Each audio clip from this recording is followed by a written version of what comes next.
For the first time in 4 years, my son called me. Dad, I've been thinking about you. Living out there alone isn't safe anymore. During those 4 years, I wasn't invited to Christmas, Thanksgiving, or even my grandson's birthday. I only found out through a photo on Facebook. 3 days later, he arrived at my ranch with his wife and quietly asked, "Have you ever thought about simplifying your inheritance?" They thought I was just a lonely old man slowly losing his memory after my wife died. But they didn't know my wife had left behind evidence before she closed her eyes. Thank you for being here with me today. Before we begin, drop a quick comment. Tell me what you're doing right now, working, driving, or just taking a quiet moment. I read every comment, and I'm grateful you're here. Please note some details in this story have been adjusted for storytelling. What matters most is the message I hope you take with you. I had counted every single day my son hadn't called 1,461 mornings of silence, and I knew exactly what it meant when the phone finally rang. At 71, I sat on the porch of my Texas Hill Country ranch watching the March mist lift from 340 acres of land I'd worked for 40 years. I'm Gordon Pierce, a retired petroleum engineer who spent 36 years measuring oil pressure in the Permian Basin with the same precision I now use to measure abandonment. The coffee in my hand had gone cold. I didn't care. Cold coffee was just data, a temperature reading that told you how long you'd been sitting in one place thinking about the same thing. 4 years, 48 months, 208 weeks, 1,461 days since Wade last called. The funeral. My wife Elaine's funeral, to be exact. She died at 68 after 6 months in the hospital, her body slowly surrendering to the cancer that had spread from her lungs to everywhere else. Wade had shown up in a charcoal suit, stood at the back during the service, shaken my hand with the grip of a stranger, and driven away. That was the last time I'd heard his voice. 4 Christmases had passed. 4 Thanksgivings. I knew my grandson Jasper's birthday, only because a neighbor showed me a Facebook post, the boy turning 8, blowing out candles, Wade's arm around him. I wasn't in the photo, I wasn't invited to the party. I didn't know where they lived anymore. When an oil rig goes silent for 4 years, you don't assume it forgot about you. You assume it found a reason to remember. I wasn't angry. Anger is what amateurs feel when they can't read the instruments. I was merely reading the gauge, watching the needle, waiting for the pressure to build to a point where something had to give. And I knew with the certainty of a man who'd spent 4 decades predicting when rock would fracture under stress that the silence wasn't grief, it was strategy. Elaine had warned me.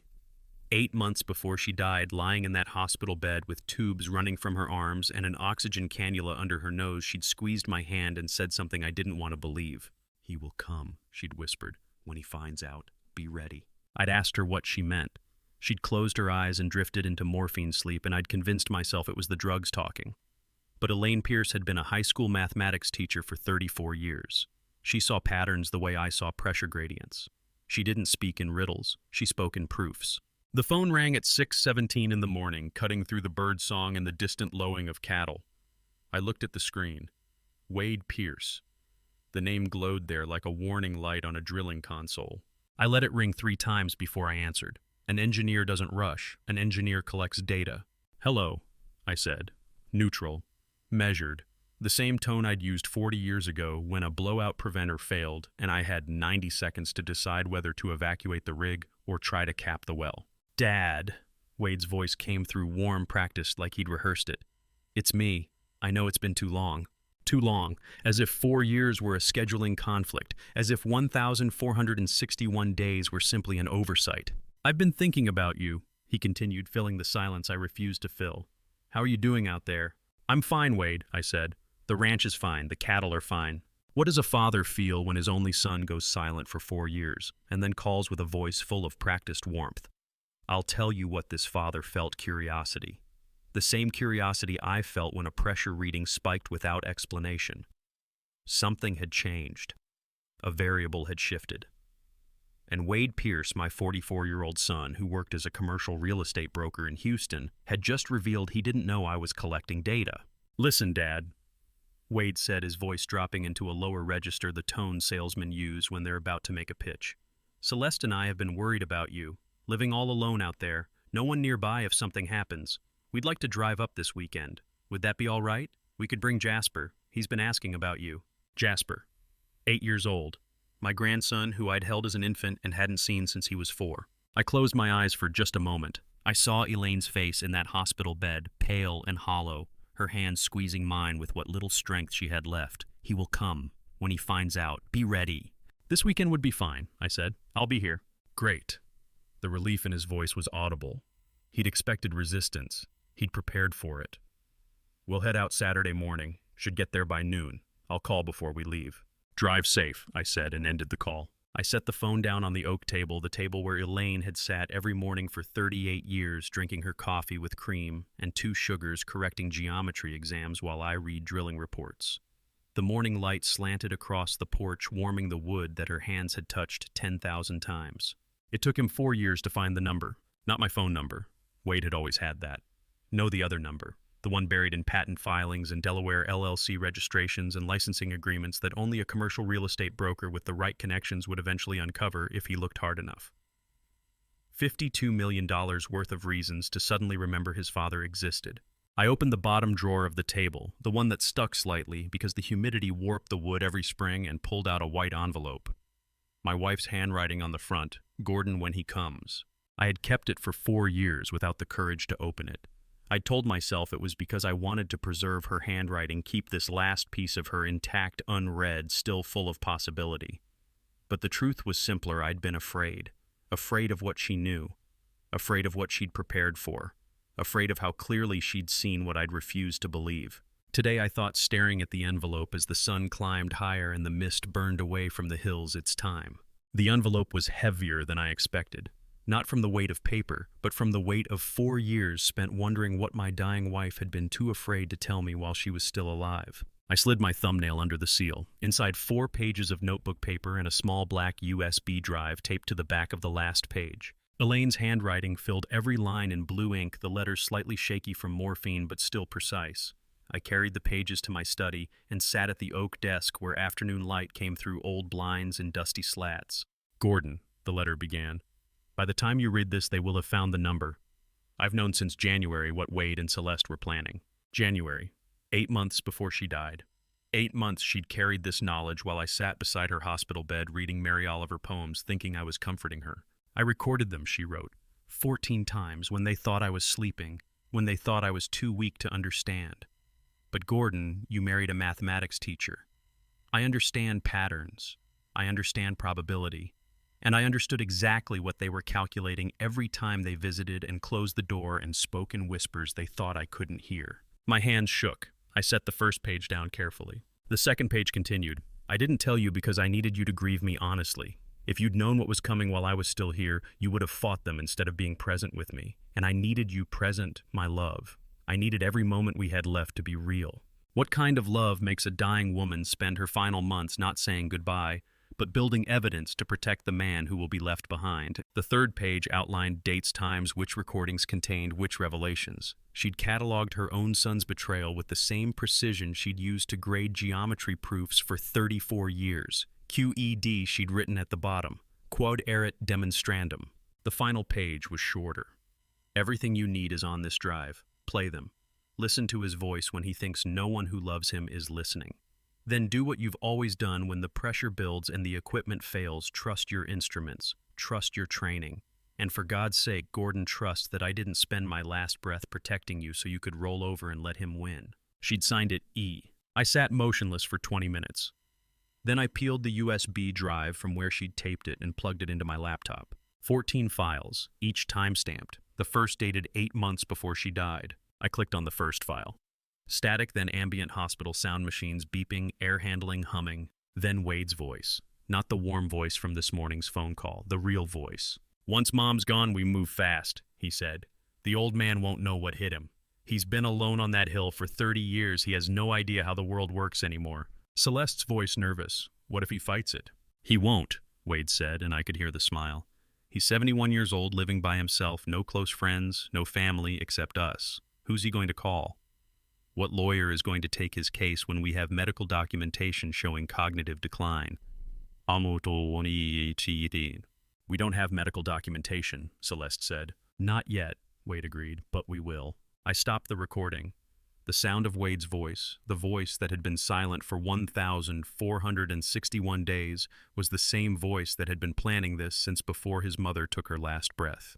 I closed the laptop and opened the center drawer of my desk. A phone log from 4 years ago. March 14th, 2019, 11:47 p.m. The night of Elaine's funeral, 6 hours after we'd buried her, I'd stood in our bedroom and called Virgil Stafford. Virgil was my estate attorney in San Antonio, a careful man of 65 who'd handled my patents for 20 years. He'd answered on the second ring. "Gordon," he'd said, "are you all right?" "Virgil, I need to start protecting the trust. Tonight, not tomorrow. Tonight." A pause. "Gordon, you just buried your wife 6 hours ago. Are you certain you want to make legal decisions right now?" "I've been certain since January," I told him. "Elaine told me what she heard. I just needed to wait until she was gone so they couldn't use her grief against me." "Can you meet me at your office at 8 tomorrow morning?" "I'll be there," Virgil had said. "What are we building?" "A fortress," I'd answered, "with no gates." For 4 years, while Wade counted the days until I'd be vulnerable enough to attack, I'd been reinforcing every structural weakness in my legal position. Every patent properly filed, every trust properly structured, every asset properly shielded. The lonely old man on the hill had been a performance. The real work had been happening in law offices in San Antonio and Austin and Delaware, LLC registrations and trust amendments that took 6 months to execute. Phase 1 had been defense. Building walls Wade couldn't see until he crashed into them. I opened my laptop and typed a new email to Virgil. Subject line, Phase 2 begin. "Body, he called this morning, coming tomorrow, proceeding as planned." I hit send. Then I turned off the light and lay down on the bed. Elaine's side remained exactly as it was. I had never crossed over to it. Tomorrow Wade would drive up here with his practiced warmth and his false concern and his appraising eyes that would catalog every asset on 340 acres. He thought he was coming to visit a lonely old man who'd forgotten how the world works. He didn't know I'd been waiting for him for 4 years. And he didn't know his mother had given me the one weapon he couldn't defend against the truth in his own voice recorded for posterity. The black Lexus SUV appeared at the end of the gravel drive at exactly 10:07 a.m., 7 minutes late, which told me Wade had stopped somewhere to rehearse one more time. I stood on the front porch with my coffee watching dust rise behind the vehicle. The morning was already warm, dry, Texas heat making the air shimmer over the hills. In my shirt pocket, my phone sat with the camera facing out, recording app already running. The Lexus pulled up beside my F-150. Wade stepped out first, wearing pressed khakis and a polo shirt, his hair graying at the temples. Celeste emerged from the passenger side, carrying a glass pie dish covered in foil. She was 38, blonde, carefully maintained. I'd met her exactly 3 times before their wedding, Jasper's baptism, and Elaine's funeral. "Dad?" Wade's voice broke slightly as he climbed the porch steps. He wrapped his arms around me, shoulders shaking just enough to suggest tears without producing them. "I'm sorry it's been so long. I've missed you. I've missed this place." I patted his back twice and stepped away. "Wade, good to see you." Celeste set the pie on the porch railing. "Mr. Pierce, this house, it's exactly as I remember it. So many memories here. How are you managing out here all alone?" "I manage fine," I said. "The ranch keeps me busy. Coffee's fresh if you'd like some." We went inside. Celeste carried the peach pie to the kitchen counter made from scratch, she said, and I poured coffee into the mugs Elaine and I had used for 30 years. Wade took his black. Celeste asked for cream and sugar, her eyes moving across the kitchen, noting the old appliances, the worn linoleum, the window overlooking the back pasture. "The place looks great, Dad," Wade said, settling into a chair. "Really great. You're keeping it up well." "Not much changes," I said. For 2 hours, it was almost convincing. Wade told stories about Jasper third-grade soccer team, a science fair project about volcanoes. Celeste laughed at the right moments, refilled coffee cups. Wade's voice carried the practiced rhythm of someone who'd rehearsed casual conversation. But I was listening. I'd spent 36 years on drilling rigs learning to hear the difference between normal operational sound and the frequency shift that meant something was about to fail. "So, Dad," Wade said, setting down his mug, "these property taxes must be pretty steep on 340 acres. Are you managing okay with just the pension?" There it was, question number 1. "Taxes are taxes," I said. "I manage." Celeste stood and walked to the window. "This land must require so much upkeep, the fences, the pasture maintenance, the house repairs. Have you thought about, I don't know, maybe hiring help or simplifying things?" I watched her eyes catalog the fence line, note the barn roof condition, estimate the distance to the property boundary. She wasn't admiring the view. She was conducting a professional real estate appraisal, calculating square footage, noting structural condition, estimating land value per acre. What does a father feel watching his son perform love with the precision of an actor who's been given 3 weeks to memorize the script? I'll tell you what, This father felt the same clinical detachment I'd felt when a pressure gauge spiked and I had 90 seconds to decide whether to evacuate or try to cap the well. You don't feel. You read the instruments, you collect data. The ranch is manageable, I said. I've been doing this for 40 years. Wade shifted in his chair. I worry about you, Dad, out here by yourself. What if something happens? What if you fall or have a medical emergency? I have a phone, I said, and neighbors. But still... Wade's voice dropped into that lower register, the one supposed to sound caring. Have you thought about the future? About what happens when you can't manage alone anymore? There it was. Question number 2. I'm 71, I said, not 90, I'm managing fine. We walked the property after lunch. Wade's idea presented as nostalgia, but really an opportunity to assess the acreage, check out buildings, note which sections would be easiest to subdivide. I had spent 30 years on oil rigs, reading pressure gauges, learning to spot the difference between a steady hold and a gauge about to blow. This felt exactly like the second.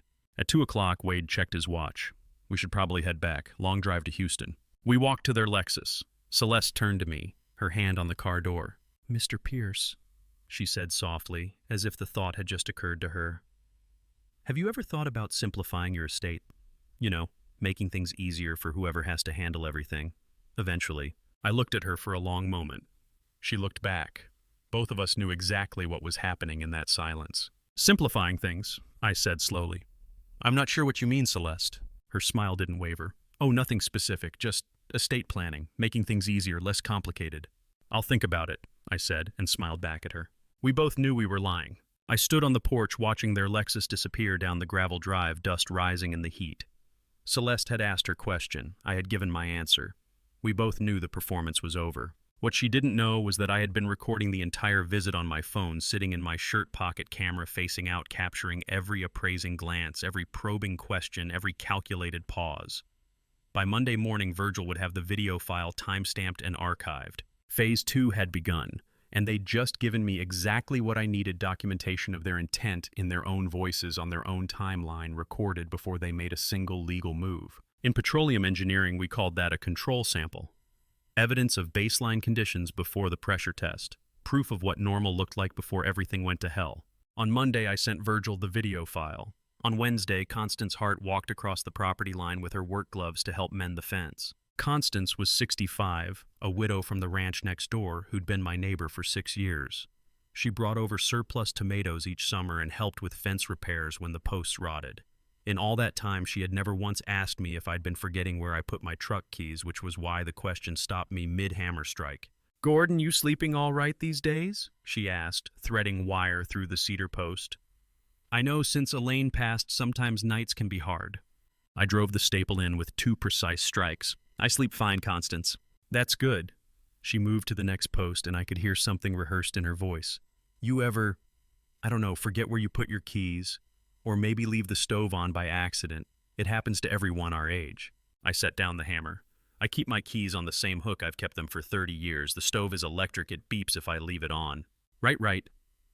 She nodded, not meeting my eyes. "And you're getting around okay? Not having any trouble driving? Ever go somewhere and forget how to get home?" There it was. Sleep patterns, object, location, memory, safety, awareness, spatial, navigation. These weren't casual questions from a concerned neighbor. These were textbook prompts from a cognitive screening tool. Someone had taught her to ask them. "I'm fine, Constance," I said. "Same routes I've driven for 40 years. She looked up and smiled, but there was something guilty in it. "Of course. I didn't mean anything, just checking in." We finished the fence in silence. When she walked back to her house, I pulled out my phone and called Luther Maxwell. Luther was 69, a man who'd spent 22 years investigating financial crimes for the FBI before retiring to raise cattle on the ranch next to Constance's place. We'd known each other for 8 years. He still had every federal contact in his phone. "I need you to run a name for me," I said when he answered. "Constance Hart, my neighbor. I need to know if she's dirty or just being used." "Give me 20 minutes, Luther said. I went inside and sat at the kitchen table. The afternoon light slanted through the window. The world continued exactly as it always had, except now, my neighbor had been turned into a surveillance tool. When someone weaponizes kindness, when they take a good neighbor's genuine concern and turn it into a surveillance tool, you don't just lose a neighbor, you lose your ability to trust that any gesture of care is what it appears to be. Luther called back in 15 minutes. "She's clean, Gordon," he said. Widowed 8 years ago, retired elementary school teacher volunteers at the church. No criminal history, no financial issues. She's exactly what she appears to be, genuinely kind. But, I said, but your son's been paying her $200 a week via Venmo since February. The memo line says helping with dad. She has no idea what she's actually doing. From her perspective, your son is being a caring family member who wants weekly updates on his elderly father. She probably thinks she's helping. $200 a week. Wade had spent nearly $10,000 turning my neighbor into an unwitting spy. There's one more thing, Luther said. I went deeper, checked what else your son's been up to. Do you recognize this doctor's name? Dr. Cedric Blackwell, Psychiatry, Austin. Private practice, geriatric mental health assessments. Never heard of him, I said. Your son booked an appointment for you next Tuesday at 2 p.m. Prepaid the consultation fee, $850. Listed himself as the referring family member concerned about cognitive decline. I set down my coffee carefully. I don't know about any appointment. I figured. Gordon, this Blackwell, I ran his name through contacts who are still active. He's come up before in guardianship cases. Not enough to charge him, but enough that the Bureau noticed a pattern. Families hire him. He does an evaluation. He always finds cognitive impairment. Always. 6 months later, those families file for guardianship with his report as the medical foundation. How many times? 11 cases in 4 years, 11 elderly people, 11 reports of cognitive decline, 11 successful guardianship petitions. The Bureau's Financial Crimes Unit has been watching him, but they can't prove coordination without subpoenas. Yet, I said. Yet, Luther agreed. I walked to the window. The sun was setting over the fence line. Constance and I had just repaired golden Texas dusk, making everything look peaceful. Next Tuesday at 2 p.m., I said. You're sure? I'm looking at the appointment confirmation right now. It was sent to your son's address. You were never copied. I looked out at the land. 340 acres. 40 years of work. Elaine's grave in the cemetery in town. The house where we'd raised Wade, where we'd taught him about honesty and integrity. Next Tuesday, Wade planned to take me to Austin for what he'd call a routine checkup. What he'd actually do was bring me to Dr. Cedric Blackwell, a 52-year-old psychiatrist who specialized in manufacturing cognitive decline. Reports the medical foundation for a guardianship petition that would let Wade take control of everything. What Wade didn't know was that I would go, because I wanted to see exactly what kind of trap this Dr. Blackwell thought he was setting, and because Luther Maxwell still had every contact in the FBI, including the agents who investigate healthcare fraud. On Tuesday, Wade called and offered to drive me to Austin for what he called a routine health checkup. I said yes. The light blue waiting room smelled of industrial carpet cleaner and old magazines, and Dr. Cedric Blackwell's receptionist smiled at me with the kind of practiced warmth that told me she'd been instructed to note whether I seemed confused about why I was here. I wasn't confused. I knew exactly why I was here. Wade sat beside me, checking his phone, playing The Concerned Son. The receptionist watched us both cataloging data for whatever report she'd been told to file. After 15 minutes, Dr. Cedric Blackwell appeared. 52, graying hair, professionally pleasant face. He wore a white coat over a button-down shirt and smiled with practiced warmth. Mr. Pierce, he said, please come in. Wade stood. Should I? Just Mr. Pierce for now, Blackwell said. I followed him to an examination room. Desk, 2 chairs, diplomas on the wall. He gestured to the chair across from his desk.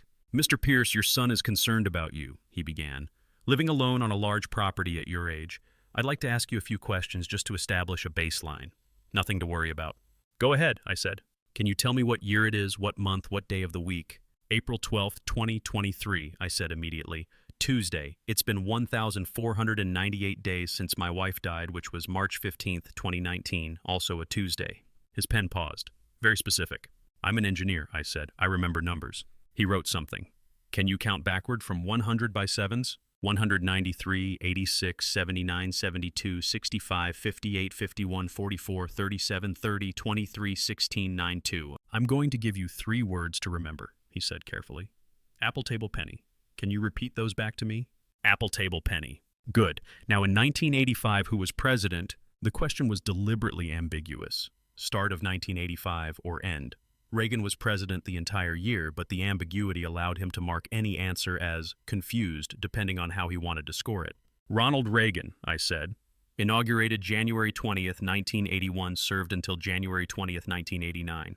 His smile tightened. Can you tell me the 3 words I asked you to remember? Apple, table, penny. He wrote something, pen pressing harder. Mr. Pierce, can you describe your typical daily routine? Another trap. Any elderly person's routine could be described as repetitive or rigid markers of declining executive function. But if you said it varied, that could be disorganized or lacking structure. I had spent 30 years on oil rigs, learning to spot the difference between a gauge that's broken and a gauge someone broke on purpose. This felt exactly like the second. I wake at 5:30 a.m., I said. Feed the cattle, check fence lines on a rotating schedule. I keep detailed logs of veterinary schedules, property tax deadlines, equipment maintenance. I've managed 340 acres alone for 4 years without missing a single deadline or losing a single head of cattle. He stared at me. Then he asked more questions. Complex sequences, memory tests, questions about finances, about whether I felt overwhelmed by decisions, about whether I ever felt confused by paperwork. I answered every single question with absolute precision. Dates, numbers, calculations from drilling rigs 30 years ago, the exact specifications of the trust Elaine and I had established in 1998. By the end of 30 minutes, Dr. Blackwell's face had darkened. He closed the folder. "Thank you, Mr. Pierce," he said. "That will be all for today." Wade drove me home. He asked how it went. I said it was fine. He said he'd call me later in the week. He didn't. 1 week later, Virgil called me at the ranch. "Gordon," he said, his voice tight, professional. "I just received notification from Travis County Probate Court. Dr. Cedric Blackwell filed an official cognitive assessment report on you. It's dated April 12th, the day of your appointment." I walked to the kitchen window. "What does it say?" "Patient exhibits moderate cognitive impairment with noted deficits in memory, executive function, and capacity for complex financial decision-making. Recommend immediate evaluation for conservatorship or guardianship arrangements." A licensed psychiatrist had just filed an official medical document with a county probate court claiming I couldn't manage complex decisions 7 days after I answered every question he asked with the precision of a man who'd spent 3 decades calculating drilling pressures in real time. "Gordon," Virgil said, "are you there?" "I'm here," I said. "Virgil, they just made their first mistake." "What mistake?" "They left a paper trail," I said. "An official document claiming I'm impaired filed with the county time-stamped, signed by a licensed psychiatrist. We can now prove exactly when this fraud began. And when the FBI investigates Dr. Blackwell for the other 11 cases, Luther told us about this document will be evidence with his signature and medical license number on it." Virgil was quiet. Then, "You knew he was going to file a false report." "I knew," I said. "That's why I went." I set the phone down and walked out to the back porch. 340 acres of Texas hill country spread before me, land I'd managed alone for 4 years without forgetting a single fence repair or cattle vaccination schedule. Dr. Blackwell had signed his name to a lie. Wade had paid him to manufacture evidence. And now, sitting in the Travis County Probate Court filing system was a time-stamped document proving exactly when they'd started building their case and exactly how fraudulent that case was. 2 days after Virgil's call about the fraudulent report, I drove to San Antonio with everything I'd gathered in 4 years. Virgil Stafford's office on the 8th floor overlooked the San Antonio River, and from where I sat across his mahogany desk, I could see the exact spot where Elaine and I used to walk on Sunday mornings before the cancer made walking impossible. I set my briefcase on the desk and opened it methodically. Blackwell's fraudulent psychiatric report, documentation of the Venmo payments to Constance, $200 a week since February 48 transactions, Luther's preliminary investigation notes, and Elaine's USB drive, the small black rectangle that contained 14 audio recordings of conversations Wade thought no one was documenting. Elaine recorded 14 conversations in the hospital, I said, laying out each piece of evidence in chronological order. Wade and his wife planning this for 8 months before she died. Luther confirmed Wade's been paying my neighbor to monitor me, and Blackwell just filed a fraudulent psychiatric evaluation with Travis County Probate. Virgil sat back in his chair, hands folded, listening. He didn't reach for a pen. He didn't open his legal pad. He just absorbed every word I said, his eyes moving between me and the evidence on his desk. "How long have you known about the mistress in Dallas?" he asked. "Luther identified her 3 days ago," I said. "Simone Townsend, elder law attorney, 47 phone calls to Wade in 3 months. She's the architect. Wade's just the one signing the checks." Virgil nodded slowly. "A good attorney knows that premature documentation can become discoverable evidence before you're ready to use it." He was absorbing the complete tactical picture, first committing nothing to paper until he understood every angle. I continued laying it out. The visit Wade and Celeste made to the ranch performing concern while appraising property value. The cognitive assessment questions Constance had been taught to ask. The appointment Blackwell scheduled without my knowledge. The trap Wade thought he was setting, not realizing I'd been documenting every step. "They think I'm a lonely old man who's forgotten how the world works," I said. They think 4 years of silence means I've been sitting here waiting to be vulnerable. But you haven't been, Virgil said. It wasn't a question. No, I said, I haven't. Virgil finally leaned forward, still not touching his pen. Then let me tell you what they're going to do next. Wade will wait another month, maybe 2. He'll want more documentation from Constance about your supposed decline. He'll want Celeste to make another visit, maybe bring your grandson, establish that they've been trying to help. Then he'll file a petition for guardianship of person and estate with Travis County Probate Court, citing Blackwell's psychiatric evaluation as the medical foundation. What happens if he's granted guardianship? I asked, though I already knew. If the court grants full guardianship, Virgil said, his voice precise and methodical, Wade will control all $52 million of your assets. He will decide where you live, which doctors you see, who is allowed to visit you, whether you can leave your house, whether you can make phone calls. Every single decision about your life becomes his decision. What does it mean to lose guardianship of your own life, to have a judge sign a paper that says your son can decide whether you're allowed to leave your house, whether you can see your friends, whether you live or die in a place of someone else's choosing? And temporary guardianship, I asked. Virgil's expression darkened. That's the real danger. If the court grants temporary guardianship, even temporarily, while the case is being heard, you will lose the right to sign any legal documents. No contracts, no bank transactions, no medical decisions. Do you understand what that means? Even if we win the case eventually, if they get temporary guardianship during the proceedings, you're frozen, helpless. I looked out the window at the river below, at the walking path where Elaine and I used to talk about growing old together. I had spent 71 years making my own decisions, calculating oil pressures, managing drilling operations, building a life with Elaine, running 340 acres alone after she died, and Wade wanted a judge to declare that I was suddenly incapable of deciding whether to have coffee in the morning. So we need a counterattack, I said. We need a 3-tiered defense, Virgil said. Tier 1 is immediate protection. We update the trust language today about undue influence. We execute new powers of attorney that specifically remove Wade and name Luther as backup. We get Dr. Okafor, your family physician, to perform a comprehensive official cognitive evaluation, full MOCAMMSE neuropsychological batteries. We create documented proof of perfect cognitive health that directly contradicts Blackwell's fraudulent report. He paused, making sure I was following. Tier 2 is building the rebuttal. Luther's FBI contacts can confirm whether Blackwell is under investigation for the other guardianship cases. If he is, that's ammunition. We document the Venmo payments to Constance. We analyze the audio recordings from Elaine. We build an evidence archive that proves premeditation, coordination, and fraud. And Tier 3, I asked? Tier 3 is patience, Virgil said. We wait for Wade to file officially. We don't tip our hand early. When he files the guardianship petition, when he presents Blackwell's report and Constance's observations and his performance of concern, we let him commit to his story under oath. Then we drop everything at once. The recordings, Luther's investigation, Dr. Okafor's evaluation. We prove it's not just wrong, we prove it's coordinated elder abuse and fraud. The afternoon light slanted through the windows, catching dust motes in the air. The office smelled of old law books and furniture polish. Gordon, Virgil said, leaning back, this is going to be a war. Are you prepared for what that means? I looked at him across the desk. I understand completely, Virgil. That's why I called you at 11:47 p.m. on the night of Elaine's funeral and said we needed to start protecting the trust immediately. I've been preparing for this moment for 4 years. Virgil looked at me for a long moment, and I saw something shift in his expression. Recognition that this wasn't a panicked elderly man seeking protection, but a petroleum engineer who'd spent 4 years quietly fortifying a position before the enemy even knew the war had started. He picked up his pen for the first time that afternoon. Then let's begin Tier 1, he said. Virgil drafted the trust amendments that afternoon. I signed them at his desk with a notary watching.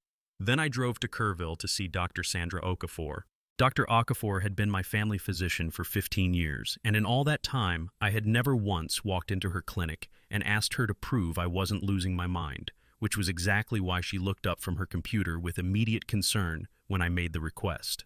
Gordon, she said, standing from her desk. She was 58, practical, direct, the kind of doctor who told you the truth without softening the edges. What's going on? I sat down across from her.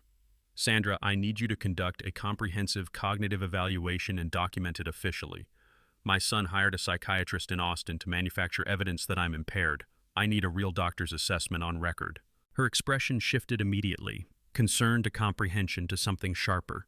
She understood in less than 5 seconds that this wasn't a standard medical request. This was a legal defensive maneuver. Her role had just changed from family physician to witness in a guardianship case. "Gordon, I'm going to conduct the most thorough evaluation I've done in 20 years, she said. MOCAMMSE, full neuropsychological battery. And I'm going to document every single detail, including that you requested this proactively." She pulled out test materials from a locked cabinet set across from me at her desk and began. Today's date, May 3rd, 2023, Wednesday. Current president, Joe Biden, inaugurated January 20th, 2021. She moved through the Montreal cognitive assessment with clinical precision. Draw a clock showing 10 past 11. Repeat these 5 words. Count backward from 100 by sevens. Name as many animals as you can in 1 minute. I answered every question, drew every shape, repeated every word sequence. What does it feel like to sit in a medical examination room at 71 years old, being asked to repeat 3 words and count backward by sevens, knowing that a perfect score isn't a relief, it's ammunition? After 45 minutes, Dr. Okafor set down her pen and looked at the scoring sheet. 30 out of 30s on the MOCA, she said. Perfect recall, perfect spatial reasoning, perfect executive function. Gordon, your cognitive performance is in the 95th percentile for your age group. She pulled up my medical records on her computer, scrolling through 15 years of annual checkups. Your baseline cognitive function from your first visit in 2008 is consistent with your performance today. No decline, no indication of impairment, 0. I nodded. Sandra, I need you to state explicitly in that report that I requested this evaluation proactively and voluntarily. Use those exact words, not at the request of Wade Pierce or any other family member. She understood immediately. I'm documenting patient Gordon Pierce, age 71, requested comprehensive cognitive assessment on May 3rd, 2023, proactively and voluntarily, without prompting from family members. This evaluation was conducted at patient's explicit request for medical legal documentation purposes. She spent the next hour writing a 12-page comprehensive report. I sat in her waiting room reading a 3-year-old copy of Texas Monthly while she typed.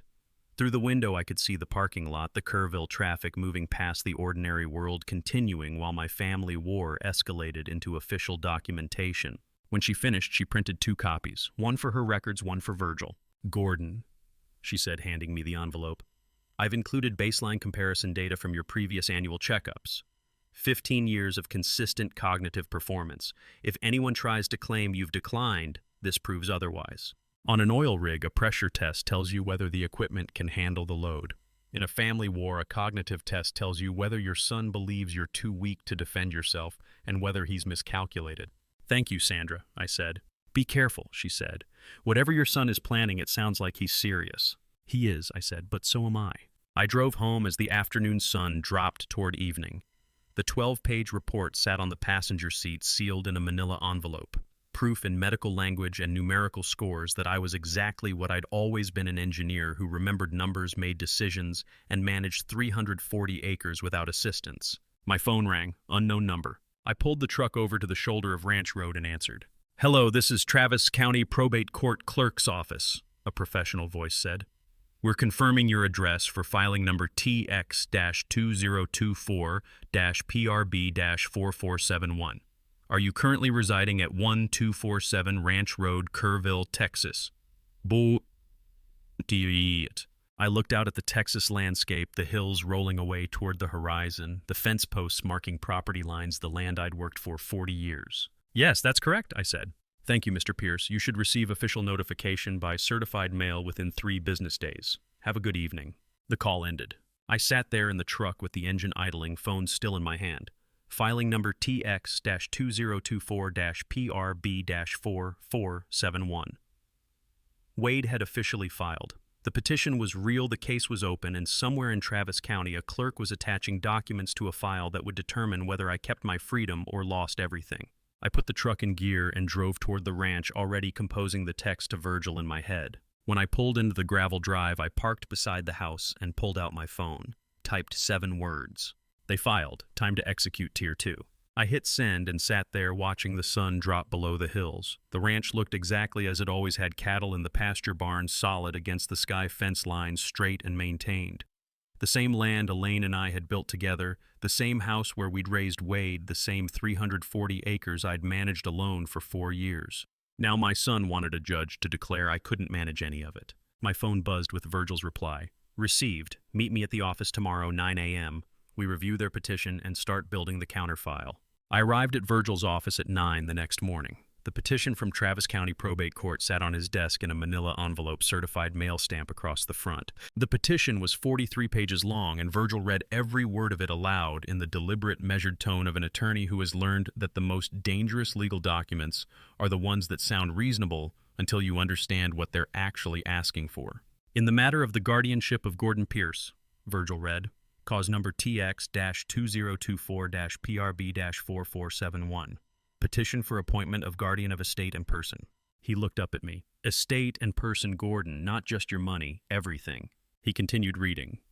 Petitioner Wade Pierce requests this court appoint him as permanent guardian of the estate and person of Gordon Pierce, respondent, age 71. Petitioner alleges respondent exhibits moderate cognitive impairment as documented by licensed psychiatrist Dr. Cedric Blackwell on April 12, 2023. Virgil set down the first page and picked up the second. The petition claims you are unable to manage financial affairs, property, maintenance, medical decisions, and daily living activities without assistance. It requests the court grant Wade full authority over all assets, approximately $52 million, and decision-making authority regarding your living arrangements, medical care, and personal welfare. I sat across from him, hands flat on the desk, listening. Gordon, do you understand what guardian of the person means? Virgil asked, setting down the papers. It means Wade decides where you live.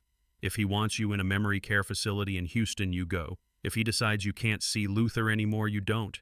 If he says you need different doctors, you get different doctors. It means every single choice about your life, from what you eat to who you talk to, becomes his choice.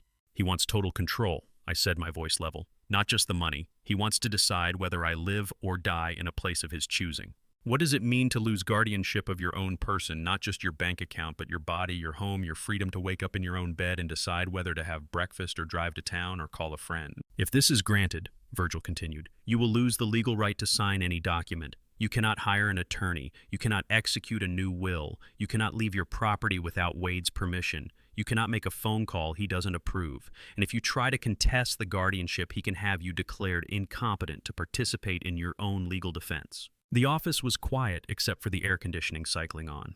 Through the window I could see San Antonio traffic moving past people going about ordinary days, unaware that 8 floors up a son was trying to imprison his father using legal paperwork. What's the timeline? I asked.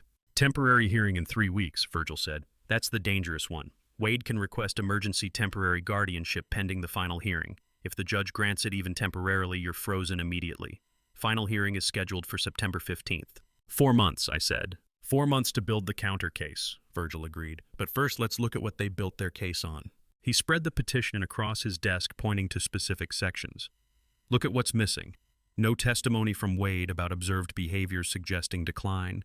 No examples of financial mismanagement, no unpaid bills, no missed property taxes, no evidence you can't manage the ranch.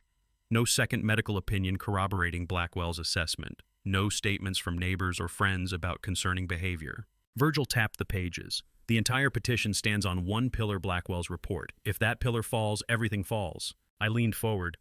Then how do we destroy that pillar? How do we prove Blackwell is lying? Virgil smiled for the first time that day. It was a small smile, controlled, professional, the smile of an attorney who just realized his opponent made a fatal error. Luther called me this morning, he said. The FBI has been investigating Blackwell for 8 months. Healthcare fraud.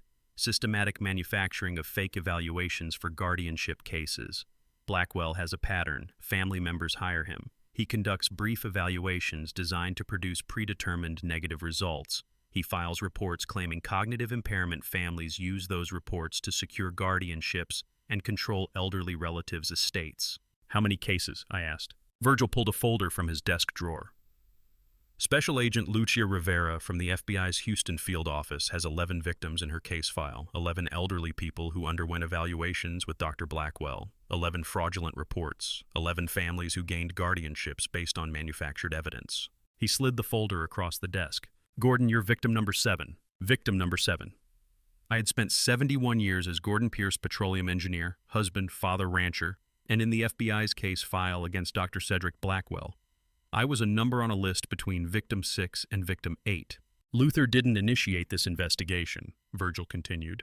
It was already underway. Agent Rivera has been building this case since last September. When Luther ran Blackwell's name through his FBI contacts, it flagged in an active investigation. Rivera wants to use your case as one of the core evidence pieces to secure an indictment.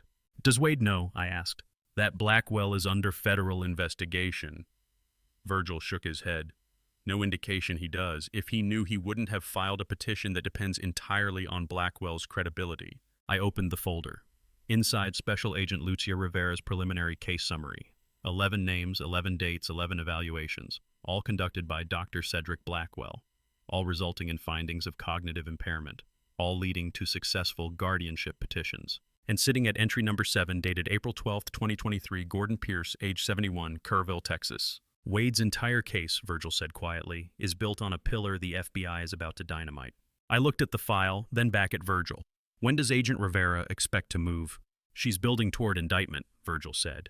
But she needs more evidence, more documentation, more victims willing to cooperate. Luther is coordinating with her. He's meeting her tomorrow to provide everything we've gathered on your case.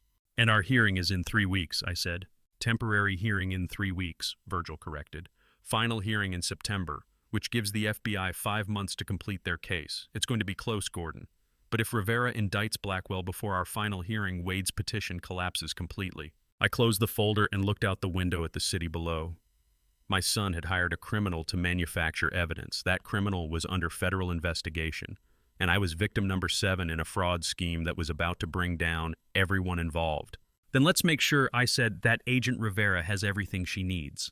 That afternoon, I drove to Luther's ranch to hear about the FBI investigation firsthand. Luther Maxwell's front porch faced west, and the crimson Texas sunset turned his weathered face into something that looked exactly like what he'd been for 22 years, a federal agent who'd spent 2 decades learning how to recognize patterns in financial crimes. He handed me a beer and sat down in the rocking chair beside mine. We didn't speak for a minute, just watched the sun drop toward the hills. Rivera called me this morning, Luther finally said. Wants to brief you directly, but I told her I'd give you the overview first. You comfortable with a federal agent knowing your full situation? If it helps destroy Blackwell's credibility, I said, I'll talk to anyone. Luther nodded. Special Agent Lucia Rivera, FBI, Houston Financial Crimes Division. She's been investigating Blackwell for 8 months. Systematic healthcare fraud. He manufactures fraudulent cognitive impairment evaluations for wealthy elderly targets whose family members hire him specifically for guardianship cases. How does it work? I asked. Blackwell charges $5,000 cash for the evaluation, Luther said. Bills insurance for another $8,000. Family member comes to him usually through a referral network Rivera's still mapping and says they need medical evidence that dad or mom is declining. Blackwell conducts a 30-minute evaluation designed to produce a predetermined result. Questions engineered to make anyone look confused. Then he writes a report claiming moderate to severe cognitive impairment. The beer was cold in my hand. The cicadas were starting their evening song. How many victims? I asked. 11 confirmed so far, ages 68 to 79, all with substantial assets, minimum $3 million, highest case was $14 million. All had family members who filed guardianship petitions within 30 days of Blackwell's evaluation. Pattern is identical across all cases. And I'm number 7, I said. Luther looked at me. You're more than number 7, Gordon. Rivera wants your case front and center. You've got Blackwell's fraudulent evaluation dated April 12th, then Okafor's legitimate assessment dated May 3rd showing perfect cognitive function. That's a 21-day window proving Blackwell was lying. None of the other victims got a contradicting evaluation that fast. Most of them are in facilities now can't access independent doctors. There's something particularly cold about discovering you're not a victim, you're a case number in a pattern, one of 11 people who thought their family member's betrayal was personal when it was actually just business, a $5,000 transaction repeated across 8 months. Rivera can testify to this, I asked. In my guardianship hearing. Better, Luther said. She's writing a sworn affidavit. Federal Agent Financial Crimes Division, 8 months of investigation. It'll state that Dr. Cedric Blackwell is under active federal investigation for systematic healthcare fraud, and that his evaluation practices have been identified as fraudulent across multiple cases. Your lawyer submits it, the judge reads it. Wade's entire medical foundation crumbles. He pulled a folder from beside his chair and handed it to me. Inside, draft copy of Rivera's affidavit. 4 pages, single-spaced federal letterhead. I read through it slowly. This is admissible, I asked. Fully admissible, Luther confirmed. Federal investigation is a matter of public record once it reaches this stage. Rivera's already cleared it with her supervisor. the affidavit goes into your case file and suddenly Wade's star witness is a doctor under federal investigation for the exact fraud Wade is trying to perpetrate. I set down the folder and looked out at the sunset. What about Simone Townsend, the Dallas attorney coordinating everything? Luther's expression shifted slightly. Rivera recognized that name, said it came up in an old investigation but didn't elaborate. Wouldn't be surprised if Townsend is part of the referral network Rivera's mapping. Elder law attorney who specializes in guardianships happens to know a psychiatrist who always finds impairment. That's not coincidence. So Wade didn't invent this scheme, I said. He bought into an existing operation. Looks that way, Luther agreed, which makes him either stupid or desperate, probably both. I finished my beer and stood up. The sun was almost down now, the sky turning from crimson to purple. Luther, I said, thank you. He nodded. Just doing what I did for 22 years, recognizing patterns, protecting people. I drove toward home as the stars came out. But halfway down Ranch Road, I made a decision and turned onto the dirt drive leading to Constance Hart's house. Should I protect Constance from the truth, let her keep believing she was helping an old man who needed supervision, or should I force her to see what she'd become, knowing that recognition might save her, but might also warn Wade that I knew everything? Her porch light was on. I could see her watering plants, the garden hose in her hand, moving from pot to pot with the careful attention of someone who genuinely cared about growing things. I parked and walked up to the porch. Gordon, she said, looking up with a smile. Evening, how are you? Constance. I said, my voice level, no anger. I need you to answer a question honestly. How much is my son paying you every week to report on me? The hose dropped from her hand. Water sprayed across the porch boards. Her face went bone white. You know, she said, voice barely above a whisper. Oh God, you know. She grabbed the porch railing for support. I could see her hand shaking. Gordon, he said he just wanted to make sure you were okay. He said you needed help and wouldn't admit it. He said the money was just to cover my time to make sure someone was checking on you regularly. I thought I was helping. Her voice broke. She looked at me with tears starting to form, this 65-year-old widow who'd helped me mend fences for 6 years, who'd brought me tomatoes every summer, who'd become a surveillance tool without understanding she'd been weaponized. Constance, I said quietly, stepping closer, I know you didn't know. That's exactly why I'm here today. She stared at me, confusion replacing the panic. I don't understand. I'm going to tell you the truth, I said. All of it. And then I'm going to ask you to make a choice. But first, can we go inside? This conversation needs to happen at a kitchen table. We sat at Constance's kitchen table. She put the kettle on for tea without asking if I wanted any.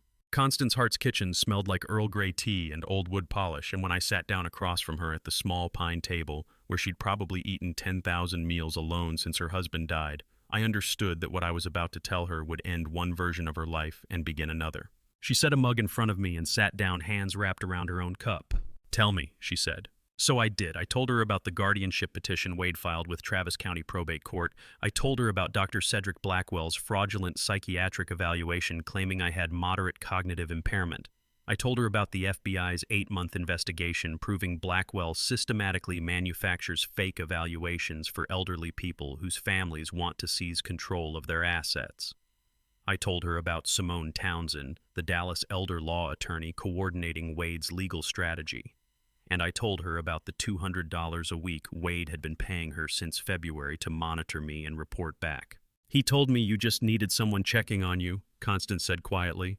He said you were proud that you wouldn't admit you needed help. He said the money was to cover my time to make it worth the extra visits.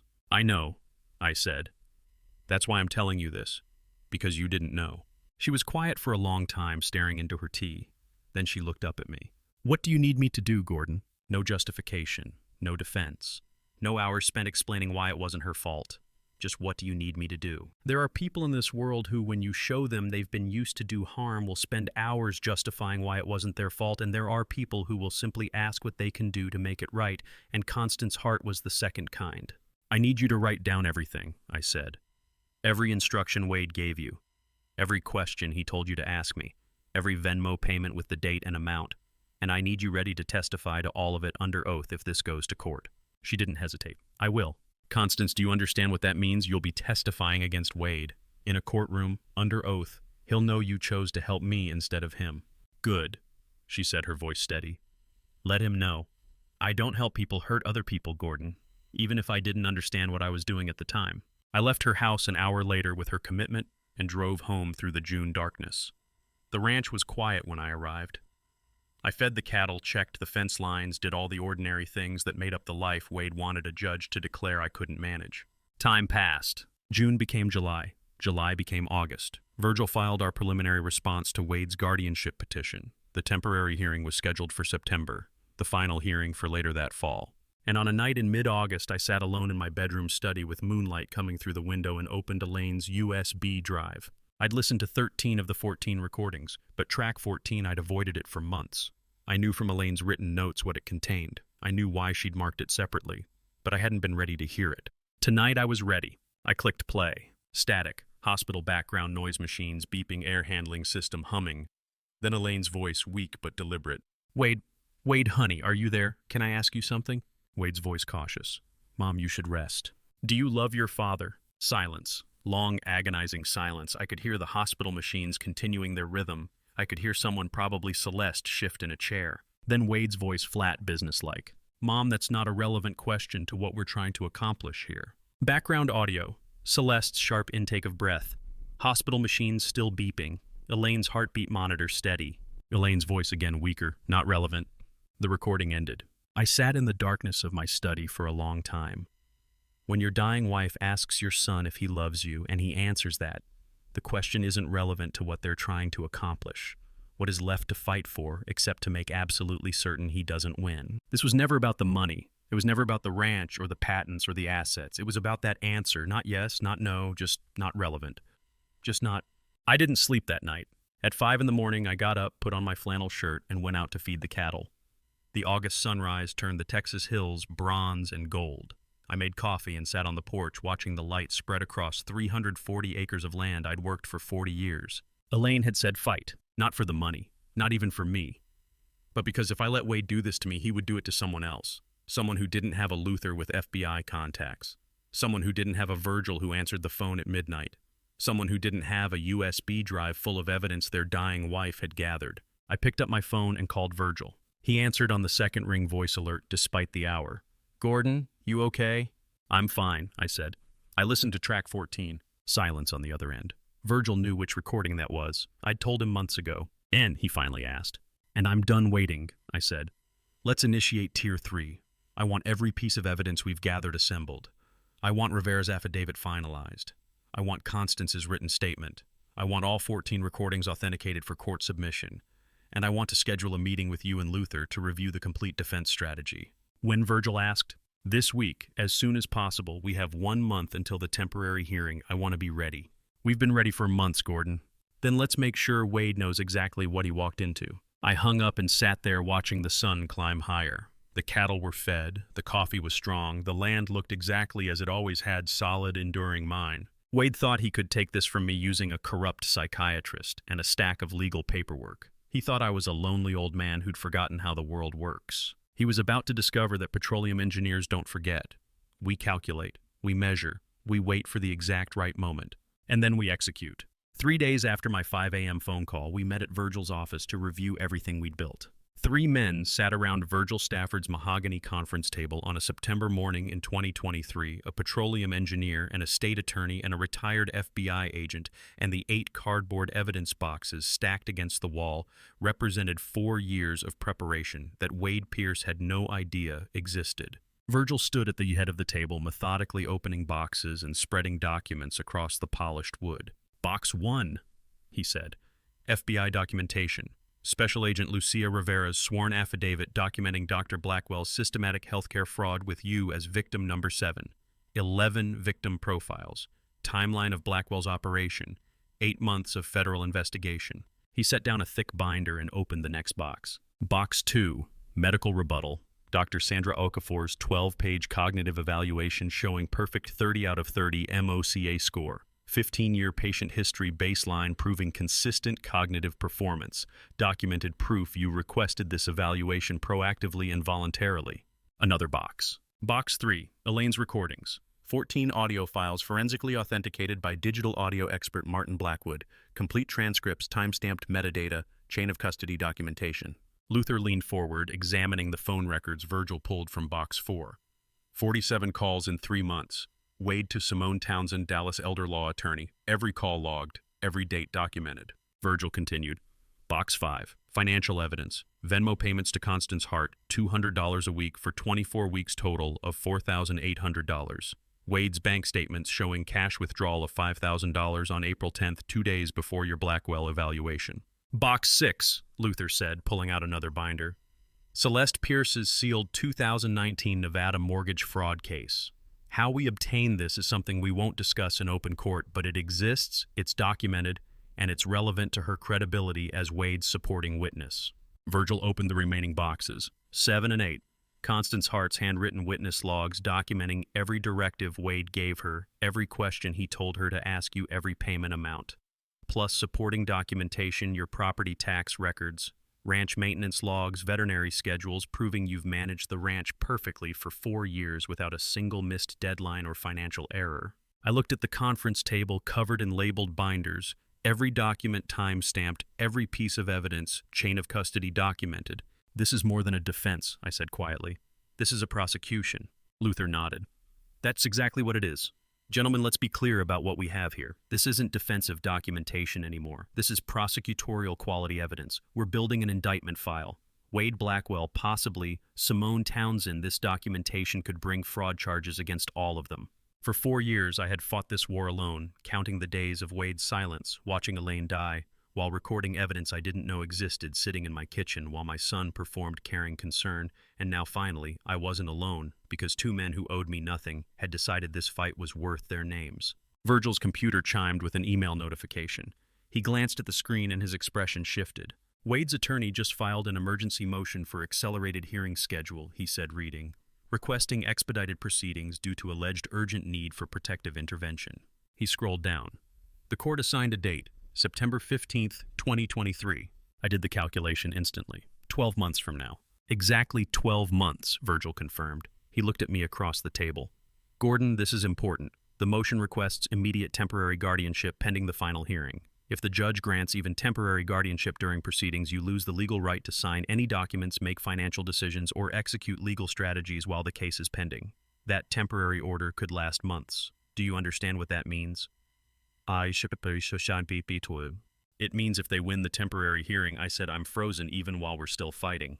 Exactly, Virgil said. We absolutely cannot let that happen. The temporary hearing is the critical battle. If we lose that, we lose control, even if we eventually win the final case. On an oil rig, you don't wait until the pressure gauge breaks to build a safety system. You build it the day you start drilling, test it constantly. And when the blowout finally comes, you're already holding the shutoff valve. Virgil, I said, my voice steady. I know. That's exactly why I called you at 11:47 p.m. on the night of Elaine's funeral and told you we needed to start protecting the trust immediately. I've been preparing for this exact moment for 4 years. Virgil stood up from the conference table and walked to the window overlooking the San Antonio River, hands in his pockets. He stood there for a moment considering something. Then he turned back to face us. In 31 years practicing law, he said, I have never seen a guardianship defense this thoroughly documented before the petition was even filed.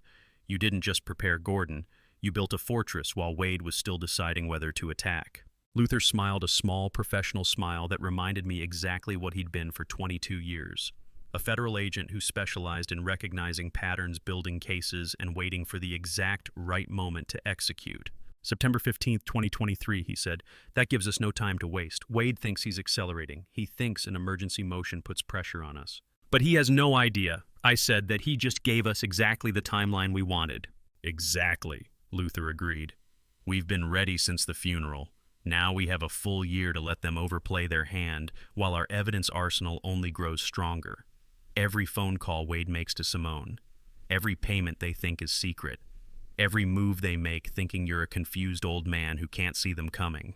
Virgil returned to the table and placed both hands flat on the surface, looking at the 8 boxes of evidence. 12 months, he said. We use that time to refine every document, authenticate every recording coordinate with Agent Rivera on Blackwell's indictment timeline, and ensure Constance is prepared to testify.